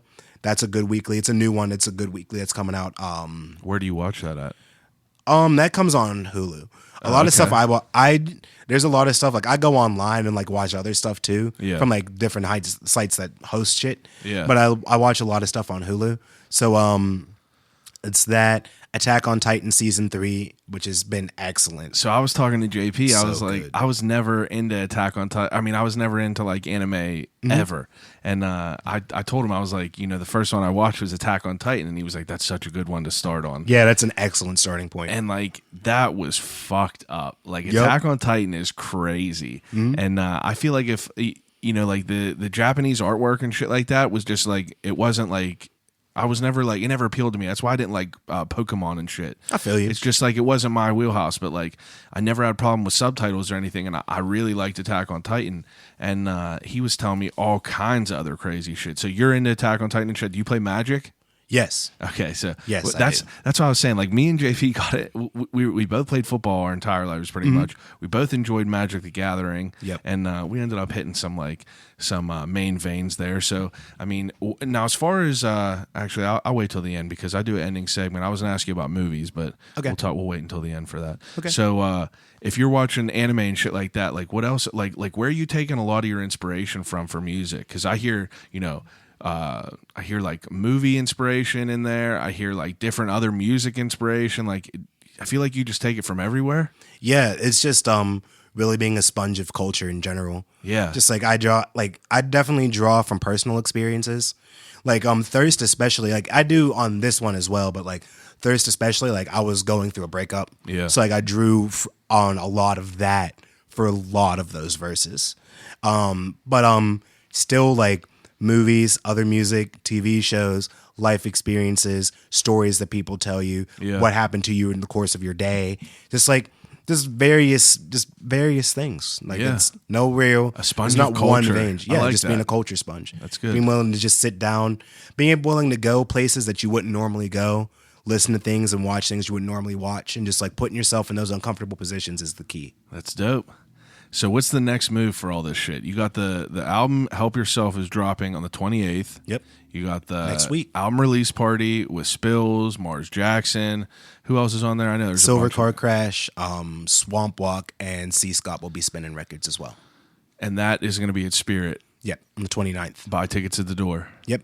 Okay, that's dope. And I mean, I'm telling you right now, I listened to Help Yourself a few times, and it's really, really great. I urge everyone to listen to it. So I do an ending segment with all my guests. It's called Desert Island Questions.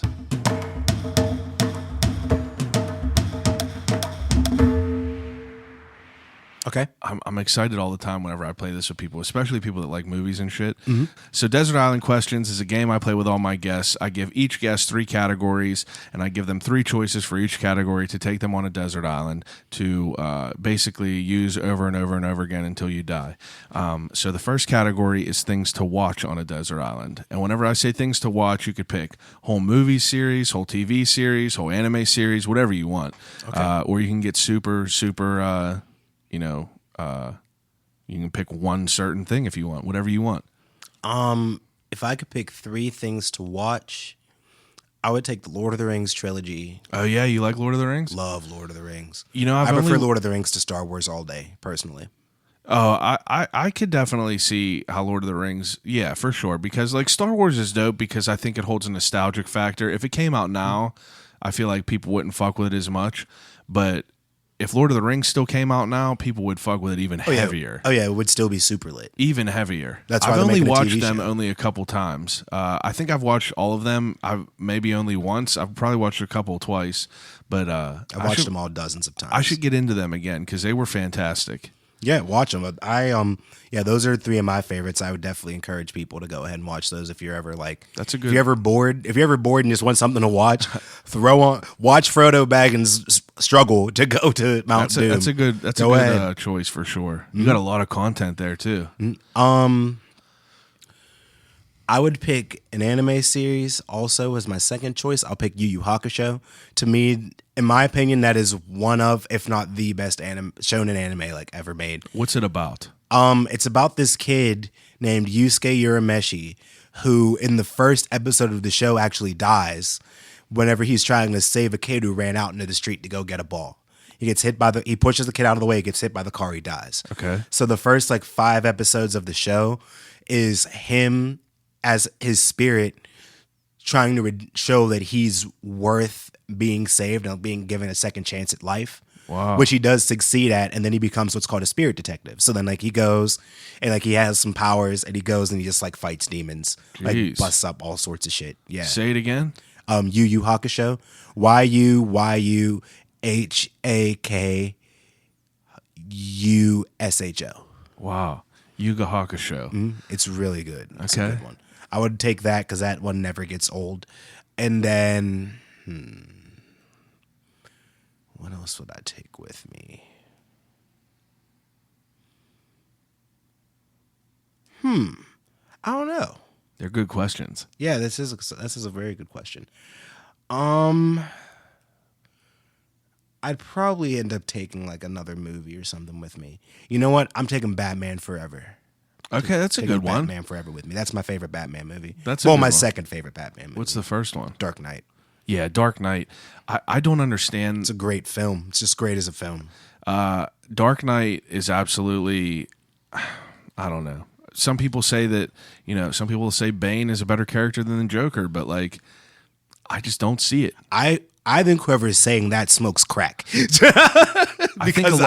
crazy. A lot of people say that, but I definitely think that The Dark Knight is one of the most fantastic movies of all time. Yeah, facts. Whenever I went to Slippery Rock for a year, I straight up just I would watch that movie every single day. I had just a burned copy of it, and it would just go around dorm and dorm, and people would borrow it and shit like that. It was so sick. Oh, I loved it. Yeah. Still a great movie. It's on Netflix now. It's a fucking shame that Heath Ledger's gone. Facts. He was a great Joker.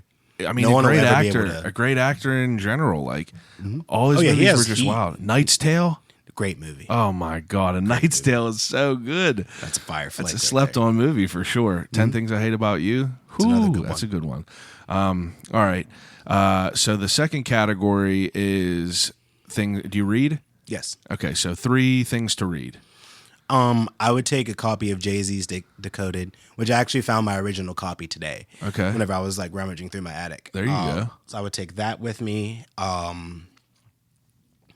I would take my anthology copy of Marvel Comics Civil War Okay. because that story never ever gets old to me. Yeah. And I would take I'd probably take another comic or a manga with me. Probably would take probably take which one is it? Do I have? There's a couple in particular.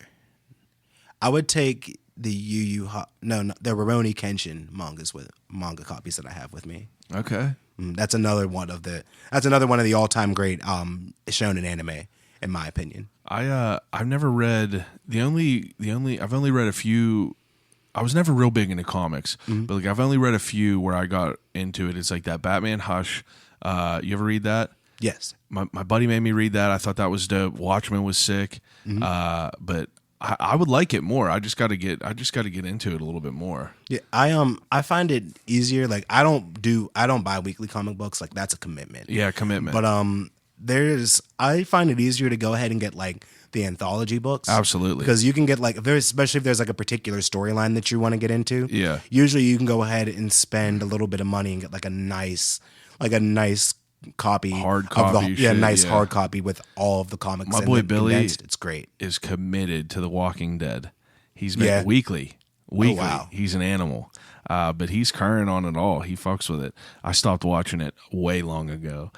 Never read it though. I never read any of them. I know they're good though. Yeah, people say that the graphic novels and stuff in the comics for Walking Dead are better than the show. Absolutely. I've seen some of them. I've read some of them myself, and I would have to say that. Yeah. But I haven't watched the show since like halfway through season 5. Yeah, I mean, I just stopped whenever Rick and Michonne fell in love, and I was like, this show ain't even about zombies at all anymore. It's literally a soap opera. Yeah, it's more about the human conflict now. All about human conflict. And then you had Negan in there doing all kinds of wild shit. Last time I checked in, he wasn't even like a big deal now, and I just could not deal with it. Yeah. Plus, I loved the governor. I thought the governor was so sick. Character. That whole season was fucking awesome. In the prison. Was like the third. That was like the third or fourth. That was the fourth season actually. With Shane in there too, like that whole season was just so dope. Yeah. And then it just immediately they just squeezed the fuck out of it. They squeeze it till they can get every cent out of all of it, and they just beat it to death. That's what they're going to do with Star Wars. That's what they're going to do with all these shows, all these movies that are coming out. Like, did you see previews for Child's Play? I did not see previews for Child's Play. I'm not a particularly admittedly I'm not a particularly big like horror guy. Not because I like scare easy or anything. Yeah. But typically a lot of that like doesn't do it for me. Well, Chucky definitely wouldn't because it looks like trash. Oh, I'm sure. Aubrey Plaza is the mother in it, and I was just like, damn, bad choice for your first horror movie because that one's going to be terrible. I know it. Anyway, let's get back onto it. So the third category of things to take on a desert island is things to listen to. So you can get as detailed in as albums, or you could whatever you want to listen to, whole podcasts, anything you want. I would take Illmatic by Nas with me. Okay. What's your favorite song on there? My favorite song on Illmatic, The World Is Yours. Okay. That's that song is straight fuel for me. If I need to get up and get going in the morning, that song is straight fuel for me. Yeah. I'm a big fan of the Joe Budden podcast. Okay. I'm a big fan of the Joe Budden podcast. So I would go ahead and have if as many episodes as I could possibly have on deck. Okay. Out of all 200, whatever they have. I'll allow it. Let's see. If I really could, I would get the laptop that some dickhead kid stole from me from my first apartment back and just listen to all of the mixtapes that I had on that laptop. Oh, that's a good answer. Yeah, I would go back and get that old ass laptop that had fucking 3,000 to 5,000 songs on it and just. Yeah, that's a really good answer.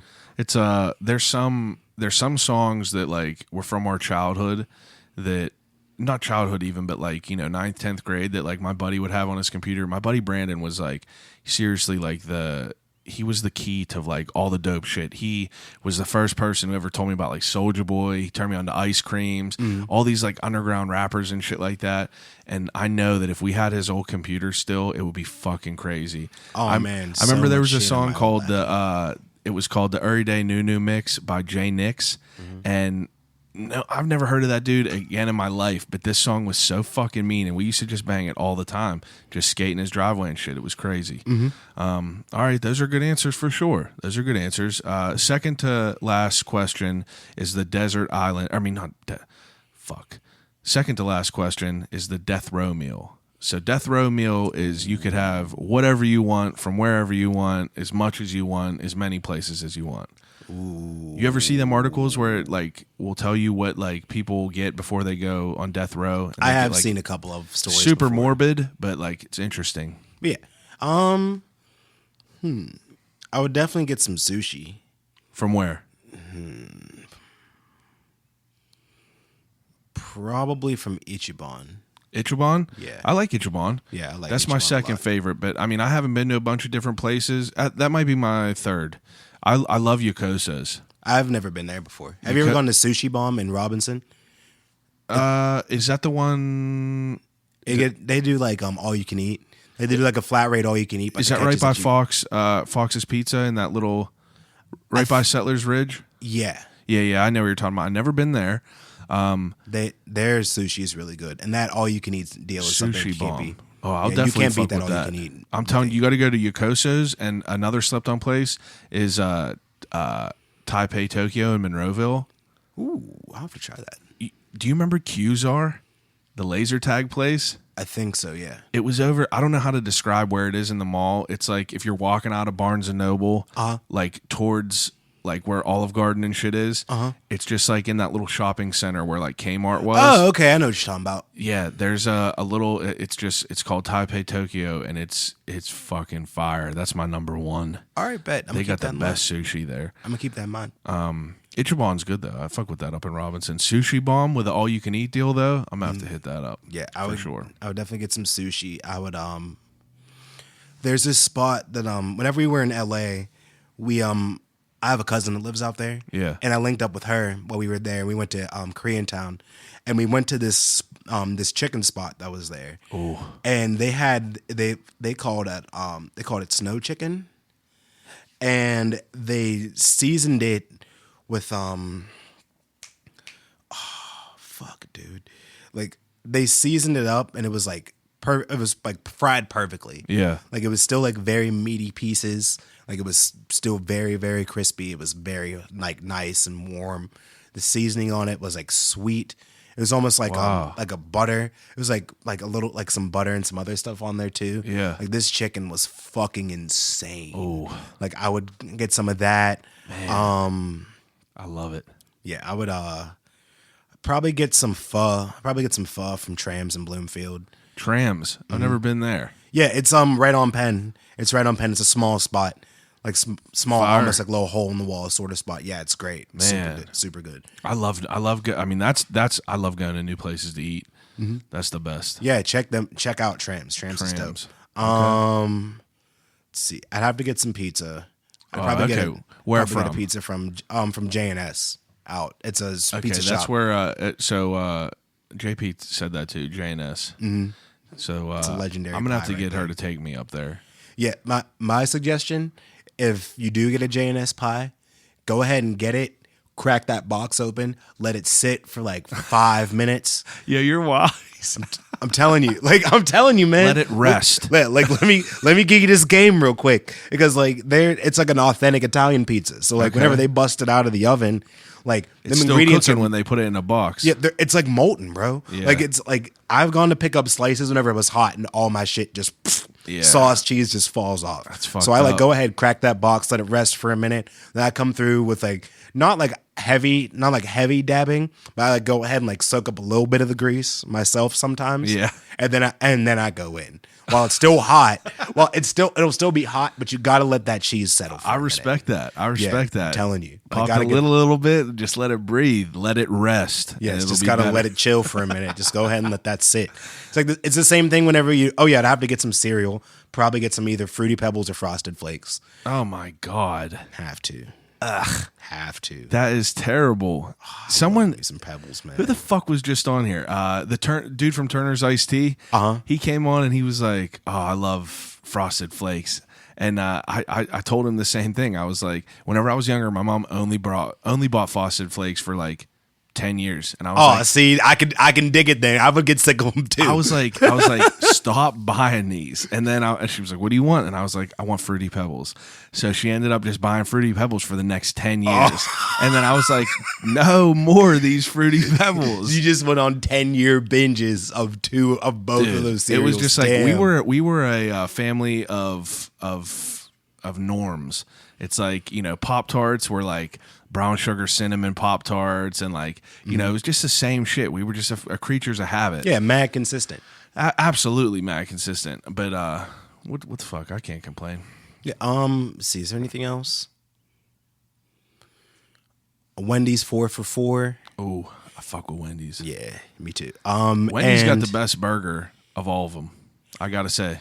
Oh, are we counting like Sonic and like what are we counting for these fast food burgers? Because if could you're put- saying between, you could put In-N-Out in there because In-N-Out's trash compared to Wendy's. see, we didn't have In-N-Out whenever we went to LA, but we did have Fat Burger. Well, I never had Fat Burger. I want you to have an In-N-Out next time you go there because Bet. you know I was just like, bro, we're here. We're at In-N-Out, the fucking mecca. You know, you take your fucking Instagram picture. And Yeah, you're like, got you. Gotta go about the to whole get nine. it. Like, about to all smash on fried some up. You're In-N-Out. just all fried up, and you're just like, oh, this is gonna be unreal. And then you're just like, all right. See, I felt the same way about Fat Burger. Like, I went ahead and I was just like, because my man Corey-O, whenever shouts out Corey-O, by the way, like another great Pittsburgh rap legend. Yeah. He went to Vegas or something, and there was Fat Burgers in Vegas, and he was like, yeah, bro, went ahead, got that Fat Burger, one of the best fast food burgers I ever had in my life. And so I'm just like, oh shit. And then like even like JP's brother was like, you know, like this is that fire right there. And I got it. Like, it was good. Like, don't get me wrong. Like, It's good, It was good, but like, Bro, I'm telling you, it wasn't any. I would say put it on the same tier that I would put Five Guys. Personally, you're saying you don't like Five Guys that much? I like Five Guys. Do you like Five Guys more than Wendy's? See, I kind of don't even really put them in the same bracket. I can't put them personally. in the same bracket. Like, and that's why I asked, because like, well, Five to Guys me, is like more of like a bougie restaurant type. Yeah, that's what it's I like mean. a restaurant, but like Fat Burger and all them is like fast food. Yeah. It's like so I would say Five Guys is in the same vein as like a Wahlburgers. Yeah, You know, I can Wahlburgers. dig that. But honestly, I'll tell you right now, whenever I went to go see a comedian at the Comedy Store in Hollywood, Mm-hmm. we had a Wahlburgers burger, and I was hating on it so much. My boy was like, there's a Wahlburgers right up the road. Let's just go eat there. None of us have ever eaten there. I was like, I ain't fucking eating at Mark Wahlberg's restaurant. Like, I was like, we're in Hollywood. There's 1,000 other places. I'm telling you, it was one of the best burgers I've ever had in my life. And they're opening a joint up in Robinson. yeah. I think there is one in Cranberry or something now, isn't it? I think there I don't is know. one somewhere. I in don't the know area. where else they are. I've only ate it out in LA, but like I'm telling you, it's Wendy's all day for fast food. Yeah, I had to pick between like, if you made me pick between like Wendy's, Sonic, McDonald's. Burger King, like those like the true fast food burger spots, it would definitely be Wendy's, then Sonic. Then I never Burger had King, a then Sonic Mickey D's. burger ever. I think I've only had Sonic breakfast and their drinks. Yeah, I've gotten mad burgers from Sonic before. I like Fire the burgers. I like the burgers. I think I'm gonna have to try that. run that play sometime. I think it's pretty good. Okay, that's what's up. I'll fuck with that. And then as a dessert, last item, a slice of vanilla bean cheesecake from Cheesecake Factory. Ooh, I ain't mad at that. I like vanilla bean. That's a good spread. That's a spread you got. That's a good spread. I like variety, man. Yeah, I like put a in little a bit of side variety. salad in there for a little bit of health and digestion. Listen, if I'm on death row and I'm gonna die, I'm gonna I'm just just give me kidding. all of it. Give me all of the Instead fat of a and salad, carbs. just put a Frosty in there. Yes. All I'll take right. a Frosty. So, last question I ask everyone is: if you could have a conversation with anyone alive or dead, who would it be and why? That's a great question. It's a Real great good. fucking question. Real good. Just one person? One person.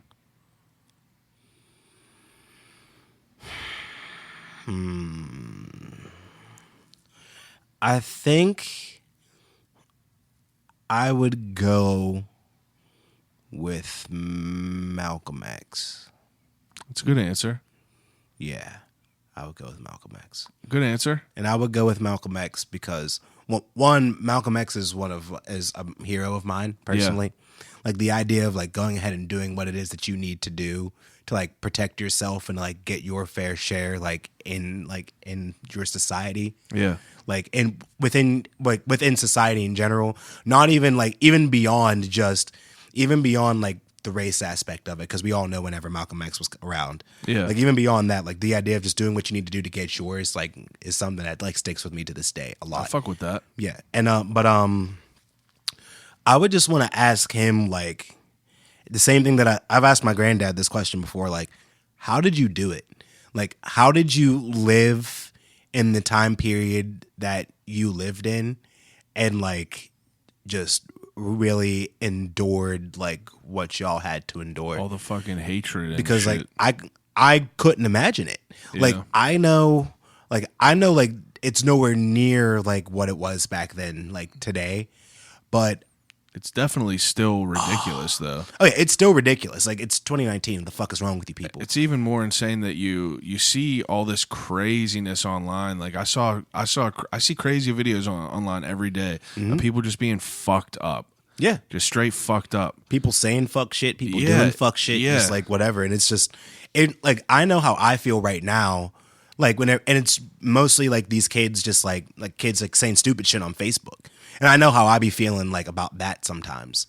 Like, but to live at a point in the culture and society where you kind of just like, we just kind of have to take it, because if you don't take it, then you'll just get murdered and these people will walk.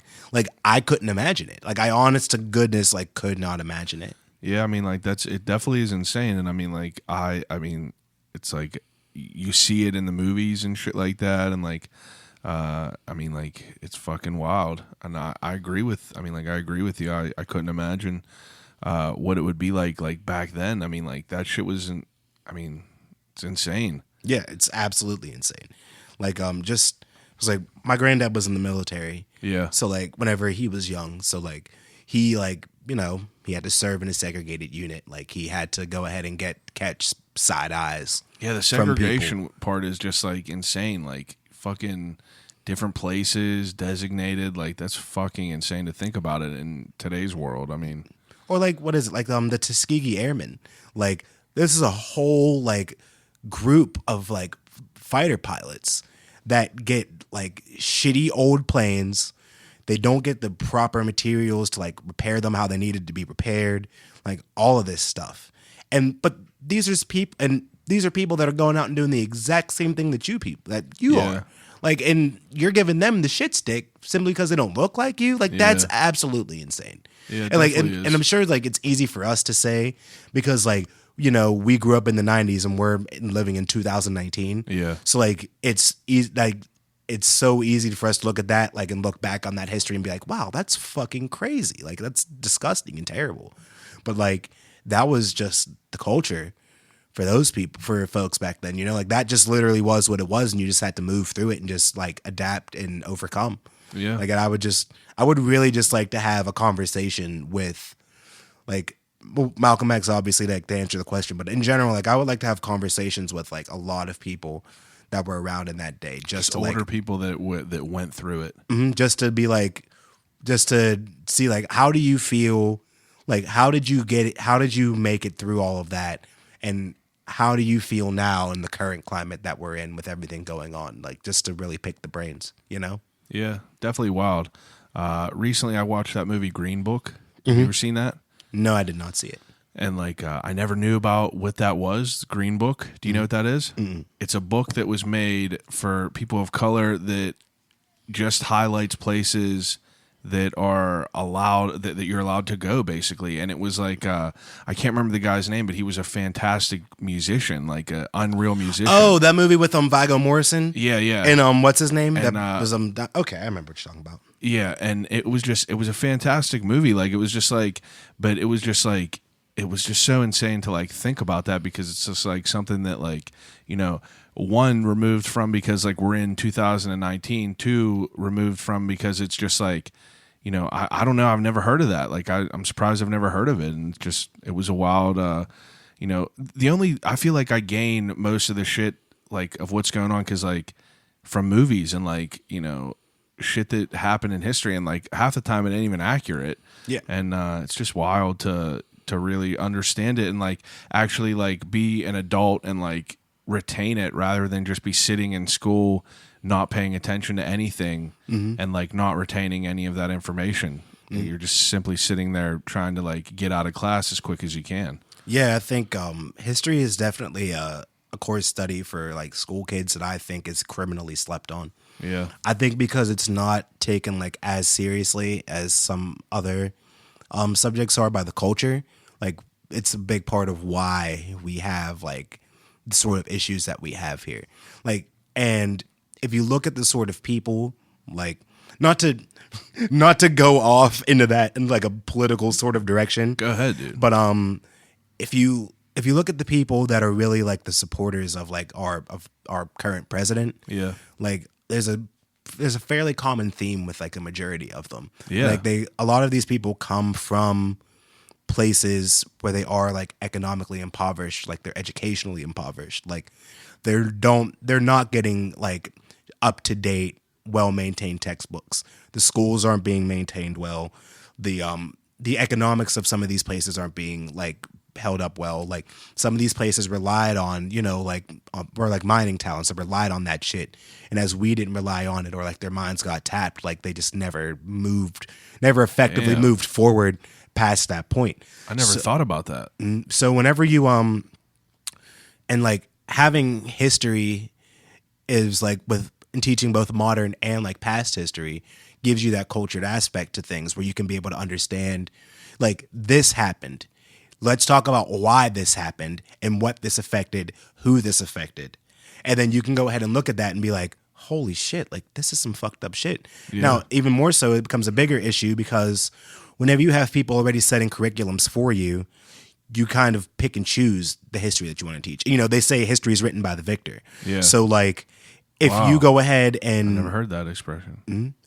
Every single time. That's crazy. Look, man, if you go ahead and you go ahead and read some of these history books for the people that lose, it's a whole lot. It's a much different story than what you see. Damn, that thing that's fucking crazy. Mm-hmm. And so whenever you have these curriculums, you get to pick and choose. You can kind of pick and choose what you do and don't get into. It's the same thing while like in high school, like you go in on the American Revolution, you go in on World War II. Yeah, but you don't go in about like, but you don't really. But then you get 28 days designated to you in February to talk about Black history. And you try to condense hundreds of years of Black history into 28 days. And then whenever you go ahead and tell people to write reports about people, then you only teach them about, like the highlight reel, like super cool kids like Martin Luther King, Thurgood Marshall, George Washington Carver, et cetera, et cetera. Like, so I did my senior project or my graduation project on nice. Middle school. Yeah, I did. I wrote a history report in 9th grade on Willie Thrower. Do you know who Willie Thrower is? Remind me. Willie Thrower actually went to Valley High School, so that's shout out to the homeland. Yeah. And he was the first Black quarterback of the NFL. Really? He was also the first Black quarterback, and I believe Michigan's in the Big East or the Big Ten. But he was the first one first Black quarterback in that collegiate conference, and he won a championship. That's fucking dope. He got drafted by the Chicago Bears. Their quarterback of the time had gotten hurt. Willie Thrower came in to play the rest of the game. Succeeded. Had a great first game. Everything. Wow. They cut him the next day. Really? Cut him the next day. Buried him. That is insane. And he never played. I don't think he ever played another down of NFL football again after that. That's fucked up. Mm-hmm. But they don't tell you about that. Yeah, I've never heard that. And those are the sort of things that and I mean, like some of these stories don't get told for that exact same reason about a lot of people. Yeah. Because like the histories get destroyed. Because whenever you have who you have in control, they can just be like, fuck this shit. I mean, I Just feel throw it like away. that, I'm also guilty of it from a point of not paying attention. Like, like I was definitely given the opportunity to learn a lot of shit, but like whenever I'm younger, I just did not give a fuck about it. Oh yeah, it's boring whenever you're a kid. Like, yeah, it's just like it's hard to do that. I mean, it's hard to get people to like sit still and like learn about shit that is just like old that you feel doesn't matter, but like, well, I mean, once you get older, you realize like it really does. Like it's stuff you want to learn. Like, dude, I learned so much shit just talking to people on here, and that's like one of the main reasons I started this is just to like, a culture sponge. That's it. It's like I love learning about shit. I love like, watching shows about different cultures and just like learning how different people function and like how their mindset became to be, you know what I mean? Yeah. It's just a very important thing. It's a very important thing to try and do and try to like expose yourself and expose your children, especially your children, to as many different cultures as you can. And like, it doesn't even have to be, and I won't even sit here and say that like, I mean, in a perfect world, we would all hold hands and skip through the meadow together and it would be fine. But we don't live in a perfect world. So I think for me, a lot of it is like, let's just go through these steps. Let's just get to tolerance first. Yeah. And I think that a big issue that we have in our society in general now is like, we have so many people that are more educated on how certain things work now, or how things in general work. Yeah. And now and whenever you're trying to go ahead and have certain social evolutions, you have a lot of people that are trying to shove things and shove them. But the problem is like, you can't expect, in my opinion, you can't expect everybody to go ahead and be like as accepting and cool with things as you are. It's just an unfair sentiment to have. Yeah. So I think that a lot of things, like, we have to remember like what we're dealing with. We have to remember the climate that we're in. We have to remember that, have the perspective to understand the climate, the sort of circumstances other people come from. And then we have to at least be able to get to the point of like, and allowing people to go ahead and go through the steps. Like, whenever there are people that go ahead and say, I see people say wild shit about black people all the time. I just leave people alone. Yeah. But eventually people have to get to a point of tolerance where they can just go ahead and be in the same spot as you without feeling away.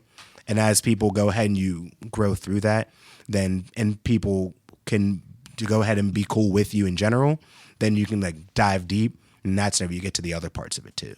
And start to learn about it all.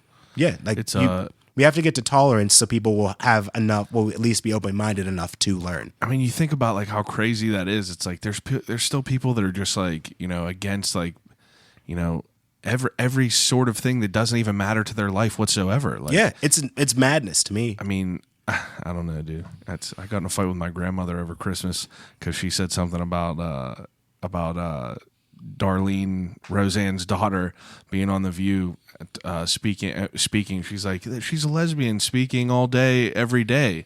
My grandmother's like 90, and okay, you know what I mean? Like, she's stuck in her fucking ways. Yeah, and I'm just like, I was like, what do you mean? Like, what's wrong with that? And she's like, oh, it's the Bible says no. And I'm just like, yeah, but like, didn't you get divorced like 3 times? Like, it's like the Bible said no to that too. See? Yeah. And you're just like, why is that any different? You're telling me you're going to go to heaven, but Ellen DeGeneres ain't, because she likes to, like, yeah, you know what I mean? Like, yeah, like it's outrageous to think that way, but that's just the thing. Like, whenever you have people that are products of that old culture, like, bro, I have distinct memories of being a kid. Like, again, like, my granddad's a preacher. Yeah. So, like, I have very distinct memories of my granddad, like, saying prayers in church, or, like, preachers in general saying prayers. Yeah. And speaking very specifically about homosexual people. Like, going out of their way to be like, and please pray, and Lord, please touch the homosexuals so they can see the error of their ways. Real shit. Wow. Like, real shit.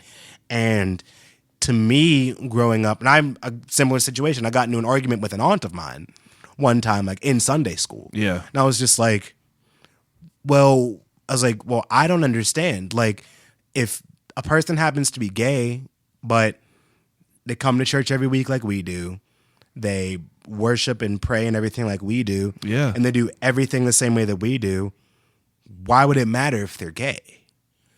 Like, that just seems... I was like, and even more so, like, that just seems like one of those things where, like, since in the vein of Christianity, like, why would God create something that's fundamentally broken? Why would I create you to lose? I don't know, like, dude. And it never made sense to me. It doesn't make sense. It never really made any sense to me. It was like, this doesn't seem like something that a being or a person that's supposed to love all of us would do, is to build us to not whatever. Yeah. And if we're all, and even more so, if we're going to continue in the vein of Christianity, like, if we've all sinned and come from fallen short of the glory, then they're still no different than us. Yeah, exactly. Because all this is a sin. Looked at equally. I lied to someone last week. Like I'm fucked. Yeah, you know what I mean? It's all the same thing. It's all looked at as the same level in the greater goods. Yeah, I don't think any of these are any. I don't think any one sin is greater than another. Like it says in the Bible too. Like no one sin is greater than another. So we're all fucked. I wish that more people were like more. I wish more people were culture sponges and like were willing to hear people out and just like discuss things and talk and just be able to have a level mindset like yourself. I think you're a very interesting dude. I really enjoy what you guys do. Hey, I appreciate that. This was a lot of fun too. This was a great conversation. I appreciate that. Like I say, you never know what people are going to be like whenever you get them in here, and it always seems to go somewhere good. So take a second, promote anything you want to promote. Help Yourself, our new album, BBGuns' new album, June 28th. We have the release show at Spirit on June 29th. Come through for that. Once again, we got Silver Crash, Swamp Walk, Morris Jackson, along with DJ Spills, and we got C. Scott Spinning Records. We have a full July. We have a lot of weekender tours that we're going to be working on and getting out on the road. We got at BBGuns on Instagram. Yep, at BBGuns PGH on IG and on Twitter. I'm at Bars Blackman on Instagram and Twitter as well. Yeah, that's about it. You got a website? No, we do not have an actual website. But you got the social media, and that's where everything is fucking Instagram. bbguns.bandcamp.com. If you're interested in purchasing the digital versions of any of our music, those are on there. You can give whatever you want to give. I'm telling you, I listened through Help Yourself 3 times. It's really, really great, and it's definitely something like you've never heard. Yeah, definitely peep that. I had to burp right at the end and ruin it, but I don't know, dude. I appreciate you coming on. I love having conversations with people. It was a great conversation with you. Yeah, thank you very much for making the trip. Yep, thank you for having me. Everyone else that's listening, I'll call you right back on Instagram. I got new shirts printed. They're about to drop tomorrow, or they're going to already be dropped. This is a fucking backlogged episode. Hey. But yeah, follow me on there. That's where everything is. I'll call you right back across the board. Appreciate everyone listening as always. If you got someone you want me to talk to, I'll call you right back at Gmail. Throw me an email. Let me know if there's someone you want me to interview on here. Appreciate everyone listening. I'll call you right back.